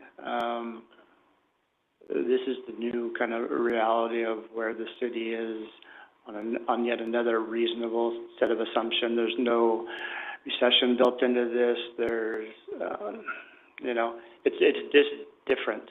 Is that, we did see the writing on the wall over a year ago. If you take a look at the current five-year forecast, last year's five-year forecast, we had in the year 1920, we had a negative fund balance, and we forecast a $1.6 million negative fund balance in 22-23. And you said it's a snapshot in time, and it's based on a couple hundred assumptions that we have in there. If everything continues as it is, and revenues continue to stay flat and expenses continue to grow, this forecast is reasonable. But you have to realize that the forecast for the remainder of this fiscal year is probably 95% accurate. The following year, it's probably 85% accurate. Every year thereafter, it's less accurate because we don't know exactly what's going to happen. But the benefit of the five-year forecast is a snapshot to say if we don't do anything and we continue down this road, we could end up there. And John, in your example that you brought at the beginning, that is similar but just different numbers. March of 2009. How 2009 then 2010, all that, was it negative all the way throughout those next couple of years per those projections? Do you remember, or was it just that forecast that laid a lot of red out and then? We survived, and we got through it, but kind of going back to the example, how did we do it? You take a look at the number of positions in the police department and the fire department. We just didn't grow as the population grew, and we technology, the use of drones, we figured different ways of doing different things. But I could go back and take a look at I guess it would be a fair comparison to ask, take a look at the March 2009 five-year forecast and then look at the actuals in 2014-15 and compare the forecast with what the actuals. And that'd be a reasonable request to make, and I can take a look at that. I don't know, but I can tell you this is going to be that it doesn't matter what we do tonight or in the next couple of months, we're going to survive. We'll get through it, you know. The question that's begged is going to be that over the past 15 years, we have asked all the departments to do more with less. And I don't know if we can continue to do that and maintain the level of service that our customers have become accustomed to. Councilmember Bessinger mentioned kind of the motto that we have of a culture of service. And I think we're getting to a point where it's going to be difficult for us to provide the level of service that our customers have become accustomed to. An example is going to be with the police department on a Friday night. Somebody's car had gotten broken into me and Ed's, and they called the police department. I'm going to make it up because I don't know. It was a 20-minute response time because there were other higher priority calls. Well, we're going to just start seeing more of that. And then are there going to be certain types of calls that we're not going to be responding to because we can't?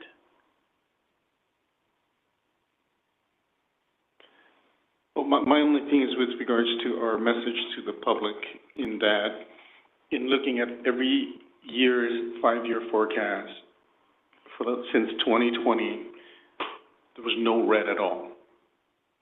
And so regardless of which year, it just keeps, it's all black, regardless of whatever that day and time that you got the report. And so I don't know how people, it must be just as frustrating as 2020, 2021. But then this one is what I think I've been asking for this one for a while. But I've been going, we're not getting the number of units. We're not getting, how can it still be all black? How can it still be so rosy up ahead? And yet this one, I think, paints a very realistic picture in which I go, why didn't last year kind of say, well, maybe in 27, 28, we might see something.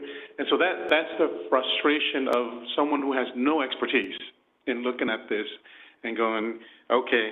And so I look at it and I go, okay, now we got like 4 red, one black looking in the future. And so we got 1 year to sort of prep for it. But as to do justice to the public, it's sort of just, well, how does that reasoning come about? What justification, so that way a layperson can look at it and really understand this is the big difference, citizens. This is what's going on, and that's why we are telling your council it's much gloomier than it looks. But we didn't get that in 20, we didn't get that in 21, we didn't get that in 22, we didn't get that in 23, and so that's why I look at it, that's my question only. Not that I don't trust, I just go, well, tell us more, teach us more, so that way we can also educate going, there is some uncertainty with our budget moving forward. And it's sort of, we're a product of our success, kind of like what we always say to Chief Fleming. We give you less, yet you still provide the same service. And so we give less dollars, yet we still provide the same service. So it's sort of the residents are going to go, why? What's going on? I mean, it can't be that bad. Well, we'll get through it. We got through 2008. We got through 2000, whatever. And so that's just my layman look at it and go, we see a lot more than we've ever seen, or I've ever seen since being on the council. So I think it's a combination of a couple of things, and I think the main drivers are going to be that we haven't seen the inflation rates we've seen in the past 18 months than we've seen in 40 years. So you just look at PG. We're just a big business. If you look at our PG&E bill, it's huge. It's gone up. All of our costs are going up significantly, driven by inflation. That, coupled with the fact that our revenues have sort of flatlined. And so it just continues to drive the differential in the out years. Is it going to fluctuate? Is inflation going to get back down to the target of 2 in the next 18 months? It could be. That'll totally change this projection. If our revenues continue to change, to go from what we're projecting kind of 0, if they go back to our normal 5%, that will totally change this projection. And again, literally just a snapshot in time. If we continue down this road, we will likely run into problems in future years for the general fund. Just a quick response. Inflation was a bigger deal way back, right? Because we were dealing with a bargaining unit saying, well, why give us this when inflation is that? And so in other words, it was high. We already saw PG&E announce to the CPUC already, we're raising rates. And so we already knew that last year coming in. So I'm just trying to go, help us understand so we can also really know how to explain it to constituents when we speak with them. So that's all.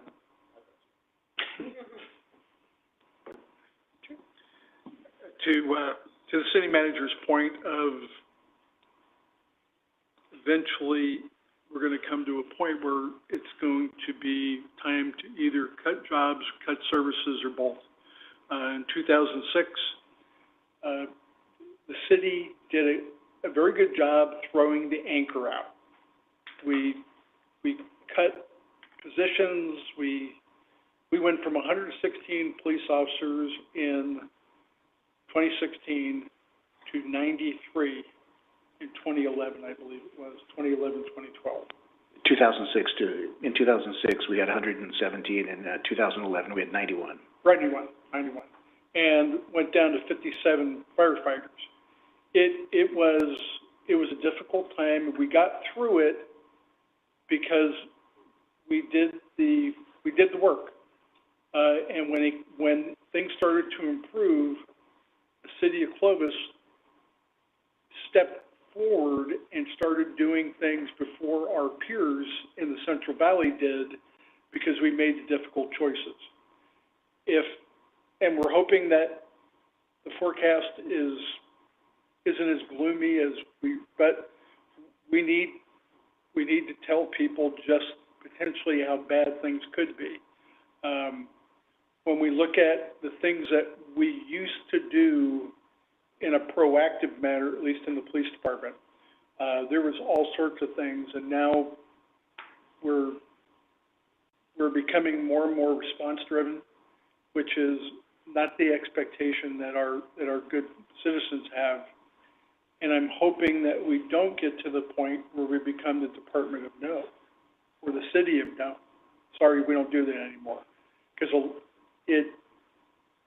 people will be unhappy, and they should be, but they need to understand that,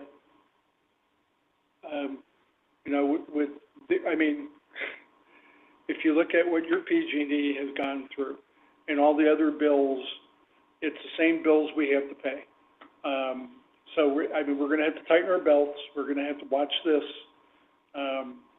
But it's forecast, maybe okay, but I think we have to be prepared to do some potentially draconian things, and I'm hoping we don't have to do that.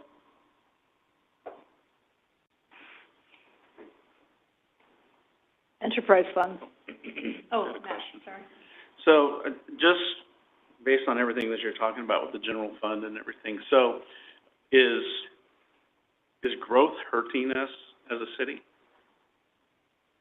So, we're talking about building more homes and putting more resources that we're going to need. So, if we're looking at going into a situation where, Drew mentions cuts and staffing levels and those kind of things, yet we're going to expand the city and continue to grow, is that the right way to be going? And I'm only throwing that out there because it's, having lived through the 2007, 8, 9, and all the way through, and trying to run a police department with 91, 95 officers while the city's growing was dang near impossible, right? We were asking a lot of people to do a lot of things that they were, they're working a lot of overtime. They're, putting in 60, 70 hours a week just to maintain the levels of service that we were accustomed to providing. So I know that we need growth in some respects, but I actually think we need to start asking those questions. Is that the best way to be going? Is that revenue, is that what we need? Or like we've been talking over the last, several months, of a different business model for the city? What would that look like? I don't know. We can't ever go back to the days of laying off more police officers or firemen. We haven't even rebuilt our city and our city services from 2007. And now we're going into we're here 24, 15 to 17 years later, and still just now reached the number where we were at in 2006, as far as police and fire goes. So, but then we talk about growing more and, $50 million water projects that we're going to have to fund in order to make that growth happen. Just throwing it out there because, we have to start asking some serious questions like that if we're going to keep, especially if we're going to talk about cutting services. I don't know what your thoughts are on that. I said a lot there, I know. I'm going to leave that up to Jay. Jay, what do you think? I'll be happy. I'll be happy to. Jay, let us know. Can we stop growing? Okay, Jay said we shouldn't do it anymore.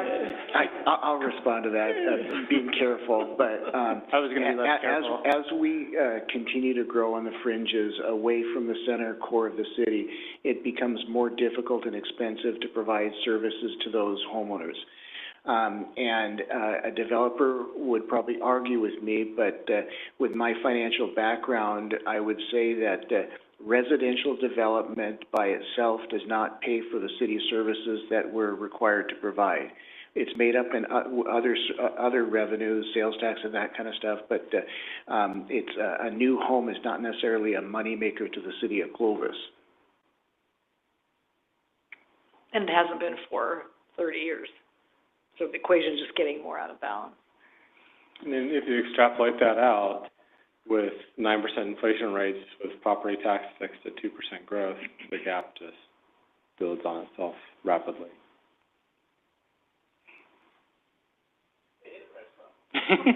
Let me try it again. Enterprise funds. We have some really good news on enterprise funds. I just got one question. Better news, I suppose, but, you know, our... Diane has a question. Hold on. Yeah, I just have one question. Sorry. On the projection screen, I think it was one right before this, and I think if I was trying to follow what Councilor Monatua was asking, and so on the projection list there, 2026, 2027, and 2027, 2028 were both included in last year's five-year forecast.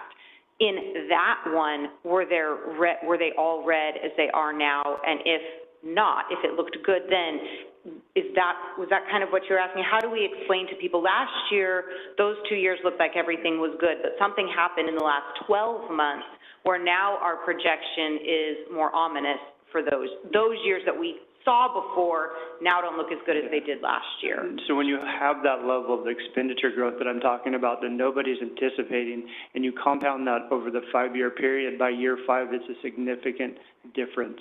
And so when you're talking about inflation that you haven't seen in the last 40 years, and you build that into your expenditures, you end up with you were okay and you are no longer okay because your revenues have no chance of growing at that level of expenditures, and that is basically what happened year over year between the two.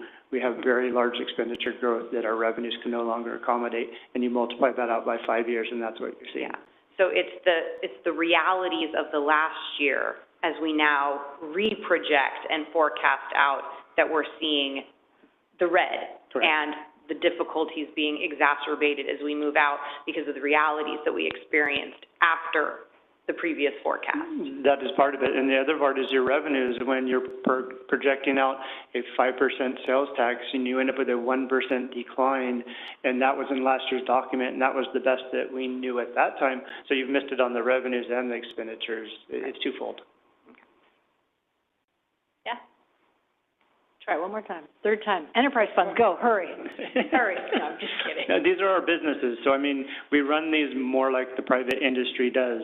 And so when you adjust your rates for your realities of your expenditures, most of the time you are better off looking that your revenues often cover your expenditures. The water fund is healthy, and we project the 3% rate increases that have been allowed for each of the years. But that difference right there in the middle is why we're having a rate study in progress. We've basically built the water budget off of drought rates, and everybody has changed how they use water, and we're not consuming as much, and so we're not charging as much, and so our costs to some extent in water are fixed, and we need to come back to council with a rate study that talks about the justification of what our rates are and what they should be to cover our cost of service in the water fund. Again, fund balance is healthy, but need to have those conversations that relates in the near future here. Sewer, there's no problem here on the short term. We're talking about longer term. If development slows, the possibility of bringing back the bond surcharge to once again pay the debt. You're talking about 26, 27, 27, 28 likely, but if development doesn't pick up, that is a reality in the sewer fund. But the distinction here in those 2 years of revenues not matching expenditures, they're capital in nature. These are participation with the city of Fresno. They're one-time expenditures. You get through them. It's not a problem in the sewer fund. The payment of the debt, if development slows down, is the problem. And you don't actually see it on the sewer enterprise. It's on the developer side. Community sanitation, again, healthy. We have built in our 4% rate increases across the forecast. So that's where you see similarities with all of the enterprise, is where they have a rate increase possible built in. We are utilizing those to the full extent to balance the fund, where the general fund conversations that we've just had doesn't have that same mechanism even at a 3-4% level. We're just at the mercy of what sales tax and property taxes bring in with limitations there. And transit looks really strange because it basically has these spikes where there's capital in nature. So they have healthy reserves. They have plenty of money on the short term. The spikes and what you're seeing there is really capital related to buses and potentially a transit center. So those are all funded if and when they happen, but those three spikes there are basically just capital. If it happens, it happens. But the rest of it really hinges on Measure C and whether that continues. And if that doesn't continue and expires in 27, 28, we'll start to have to talk about what transit looks like in the future. So 27, 28, 28, 29 assumes that there's going to be a renewed Measure C. Yes. So that forecast would change dramatically if Measure C ends.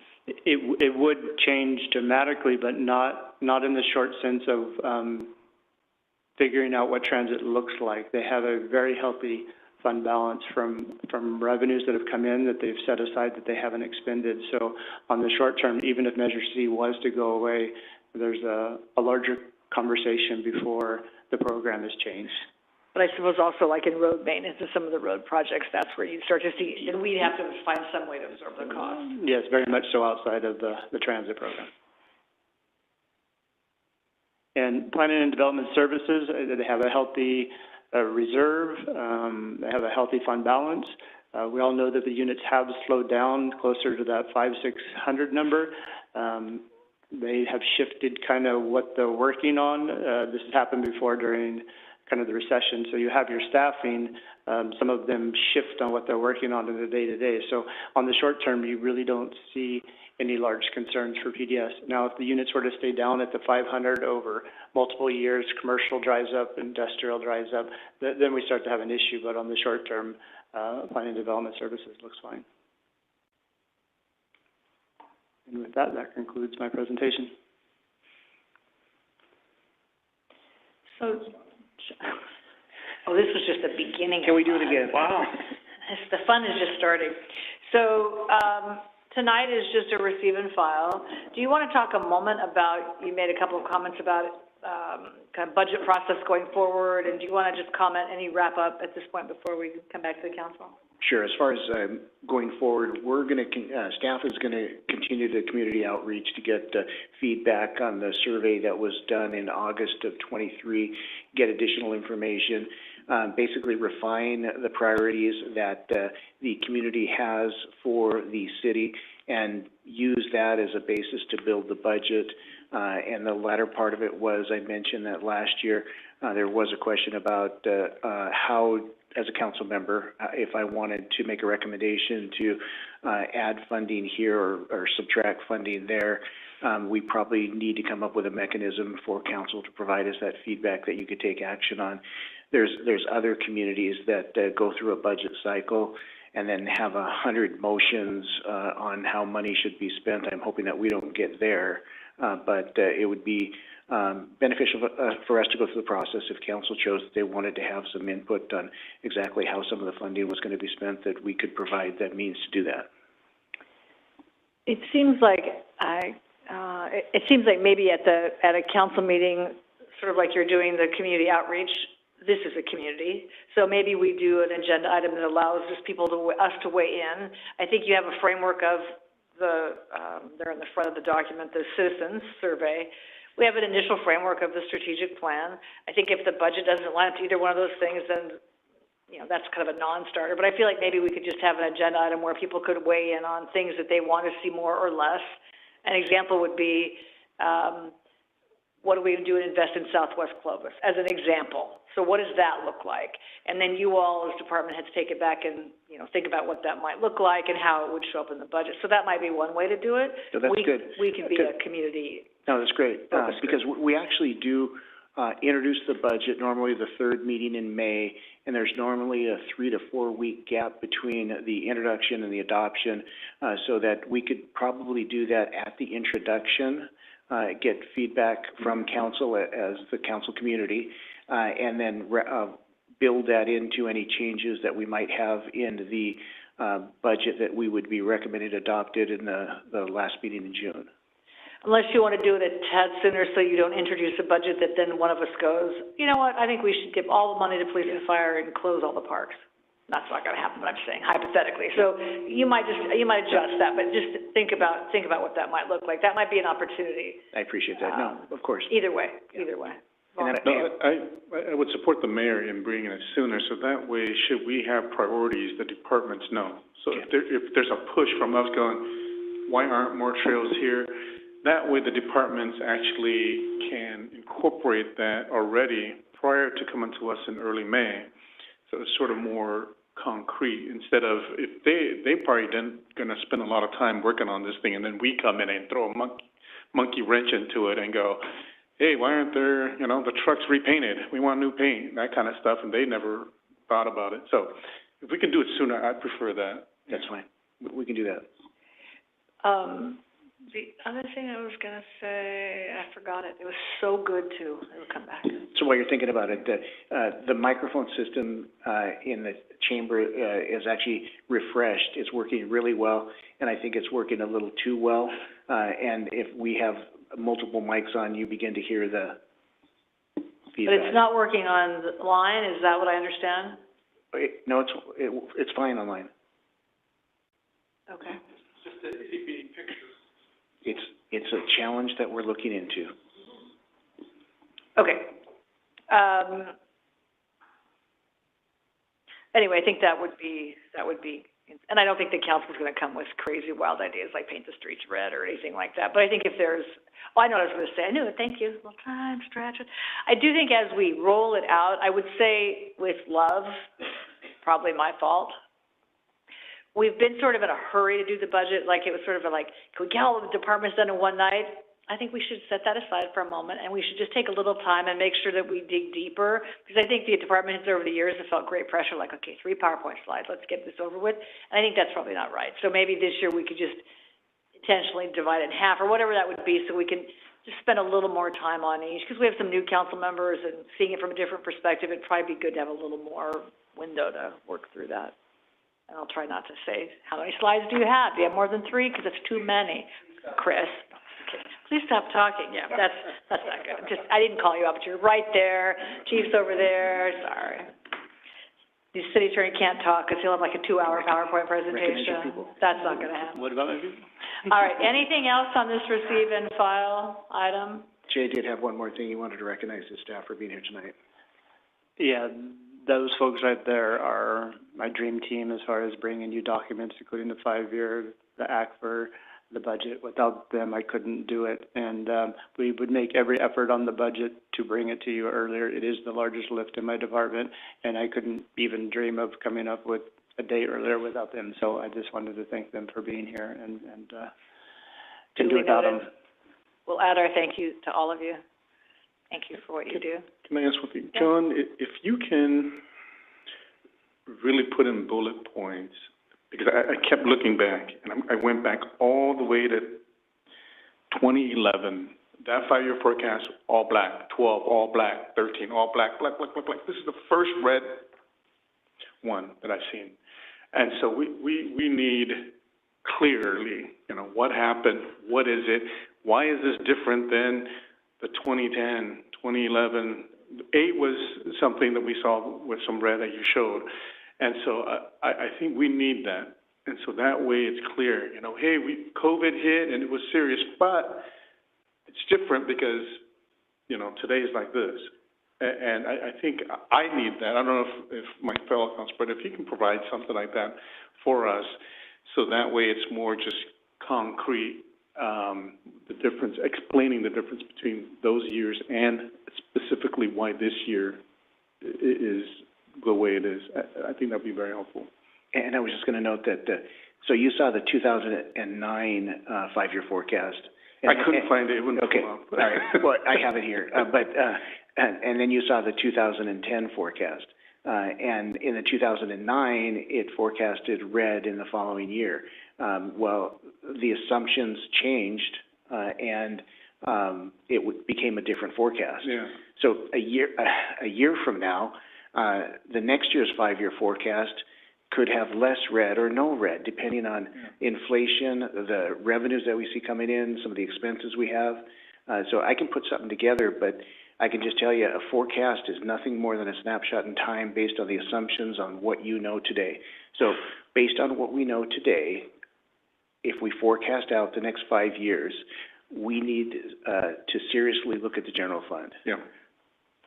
So I'll I take a think look at it. that'll help us, and also it'll help us understand when staff comes forward, why their restrictions are made, because I think their budget is based on this forecast, correct? A lot of it. Yeah. Yeah, okay, thank you. Appreciate that, John. All right, is there any public comment on this item? Mr. Rao?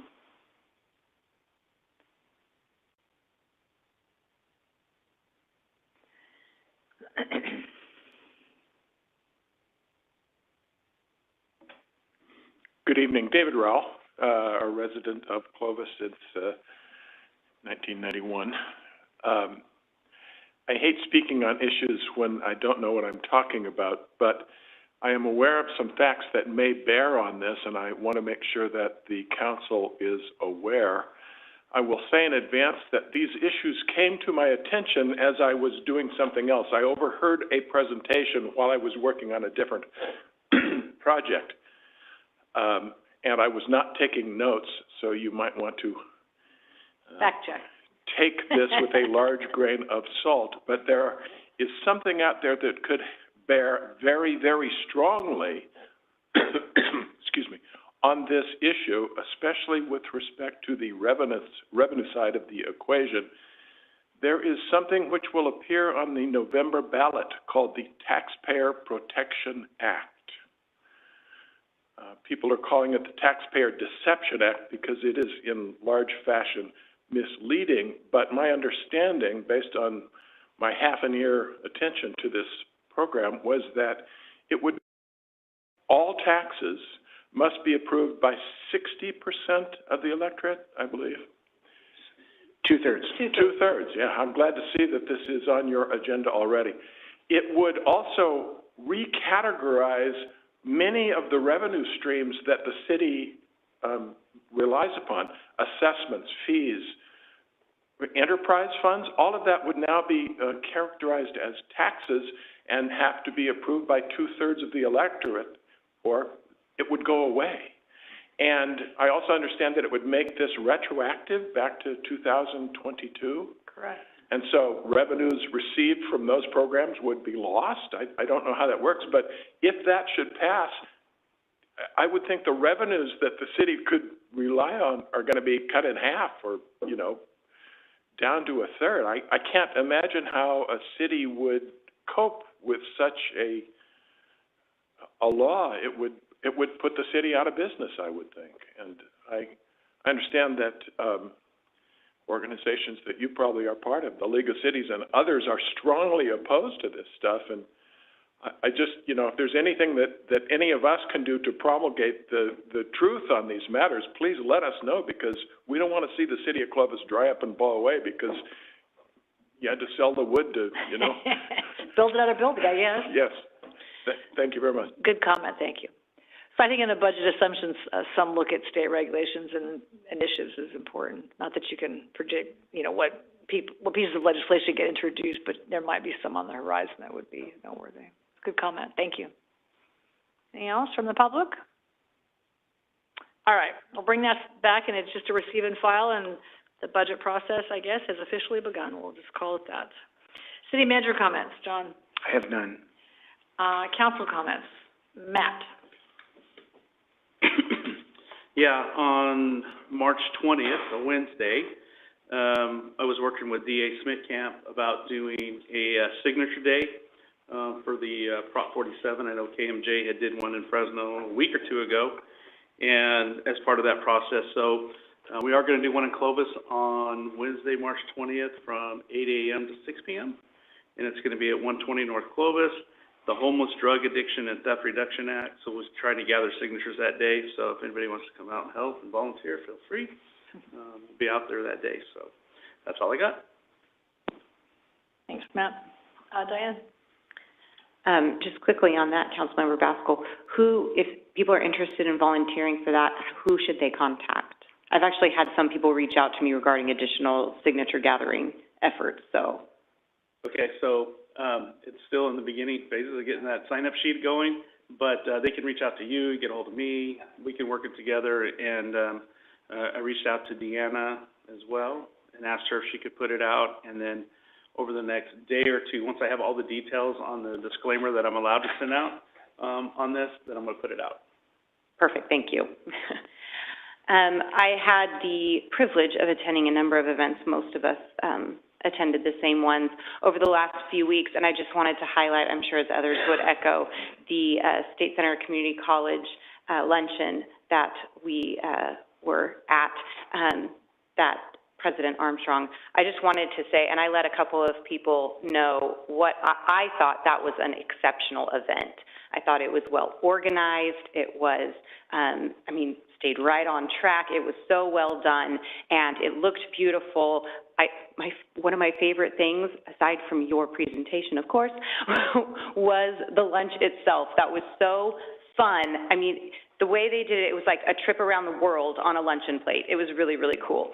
And so I just thought the whole experience really showcased exactly what I think you were trying to do, showcasing what we have in Clovis Community College here in this community. And it was well executed. And so I, at least for me, I think the vision that you and your team had for it really came across, and I thoroughly enjoyed myself.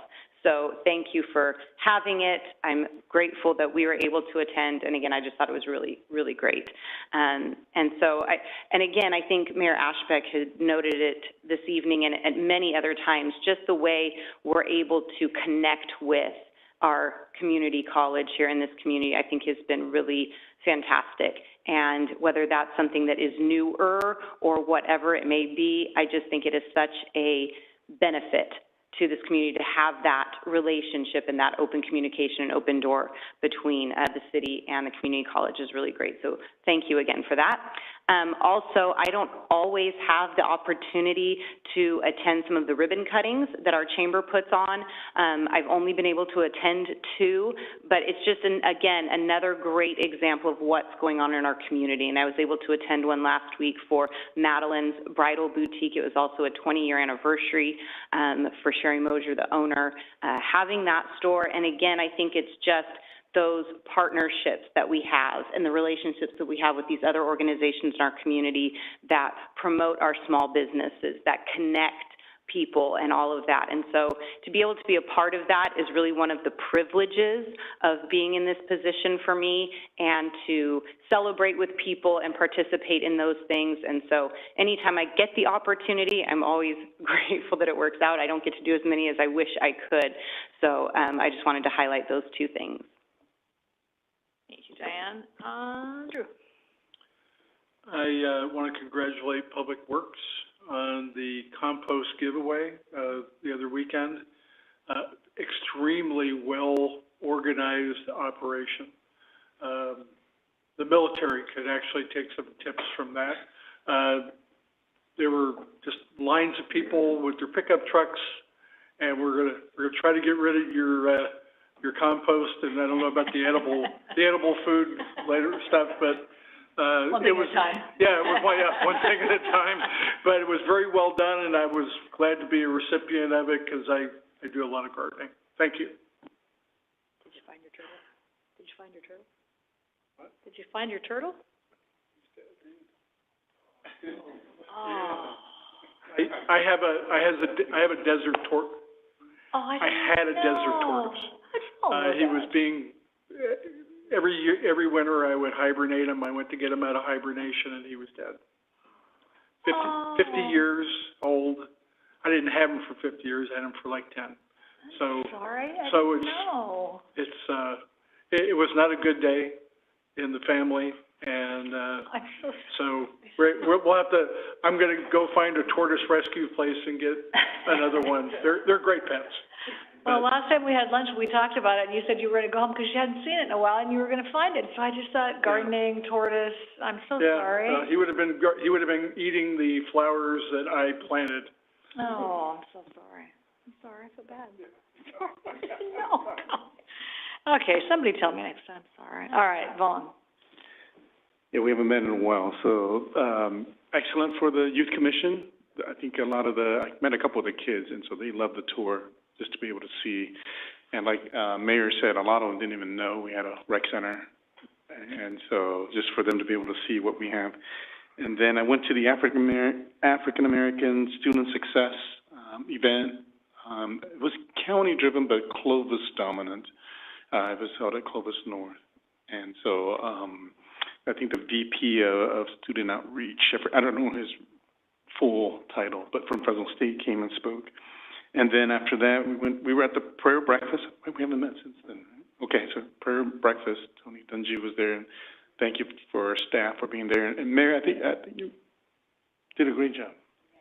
That holding hands and just saying the Lord's Prayer, yeah, that was good. Thank you. And then attended the Crystals for Clovis Unified, and then also went to Senator Caballero. We were there with Mayor. Mayor said a couple words, and then Councilmember Messenger. And so thank the staff for getting the, I don't know what you call that, a blanket, yeah. So to the senator, and for her just being so involved in the Valley, and especially with special districts. And then we went to the Pastor Symposium, which the police department put together, and they had the superintendent and their staff present, and their PD present, and I think all of us was there. All of us were there. And so after the meeting, one of the churches wanted me to give this invitation. I think they're putting a play on, so if you like arts and drama, I'll give this to John to share with the rest of the council. So they wanted me to pass that along. And so it was just good collaborating with the churches of the different beats and to see how we can all work together with the school districts as well. I met with the Jose Verduzco, and I'll give you, I don't know, he may have contacted you, John. He wanted to meet with you too, because there's a lot of issues. He's newly appointed to take care of government affairs for PG&E in this local area. So should we get calls, and he was willing to take stuff from planning and development as well. Should we get any issues, that we contact him, and he'll push from his end as well. Okay. And so wanted to share that. He's going to meet with staff. And then had a great time at our notice at State Center, but I think they should have put Clovis Community College President's Breakfast. And so, right, wasn't it confusing? Yeah, we thought it was State Center, but I think it's Clovis Community College President's Luncheon. And so, excellent remarks. Thanks for having us there. And then, yeah. Last one is just, we had the roundtable meeting on last Friday, and the mayor led us and the community in just reviewing sort of the vision and sort of our value statements, and got a lot of feedback, and we hope to put a product together at the mayor's breakfast to. We'll bring it back to the council in the next few weeks. Before that. So that's all I have. Thank you. Okay, I did all the things that he just said I did. Just a couple things. To public utilities. I think community cleanup is the best value in town. And one day I was home last week, and they came a day early, and I was out doing something, and so I waved them down, and I'm sure they thought, oh no, like, what is this? Anyway, so I shook their hand, and I just said what a great job they did, and it was the sweetest thing, and they did such a good job. And the next day, I think my neighborhood must have taken everything they've ever owned and put on the street, and there were 6 people, 2 trucks, like a skip loader. It was wild, and they just did a great job, and they were quick and efficient. So anyway, I don't know that you just can't put a price on the value of that service, but it is a lot, and I don't think every community does it, and it is so great. So anyway, hats off to every single person out there that was working really hard. And then they come by the next day and sweep the street, and so now it's all clean again. So anyway, super great. So please thank your team. Really, really impressive. Yes to all of those things. The only thing I will add, that's 2 things that are different. I went to COG, so I'll report out on I went to COG. I have a couple items here. One, Jesse, you might be interested in on a AT&T and I don't know, work that they're doing around emergency communication services for communities. So from the former mayor of Kingsburg, so I'll leave this for you to see if there's anything there. And then the other thing from COG is that the active transportation grants, I think, are due by the end of March, whereas Renee are planning, so you probably know that, but just a heads up on that, make sure you knew that. And happy birthday to Mrs. Rigsby. I went to her birthday party on Friday. Speaking of why Clovis is Clovis, she was 103 and adorable, and she got a blanket and she loved it. And so it was really fun. It was very fun. And I wanted to do a shout out, I guess, the folks that work in senior care homes work really hard, and it is really hard work. So afterwards, I felt like they wanted to take their picture. I don't know. It was very sweet, but I just said to them, thank you for the work you do. Like, they're unsung heroes in the care continuum. So it was very sweet, but anyway, that was a lot of fun. So thank you for the chance to do that for all of us. So with that concludes our agenda. We are going to adjourn into a closed session. As noted on the agenda, we will convene back into open session, and will there be action? We're not requesting action tonight, so there should be no action to report. All right. We will reconvene. So with that concludes our meeting tonight. Thanks for coming, and we'll see you soon.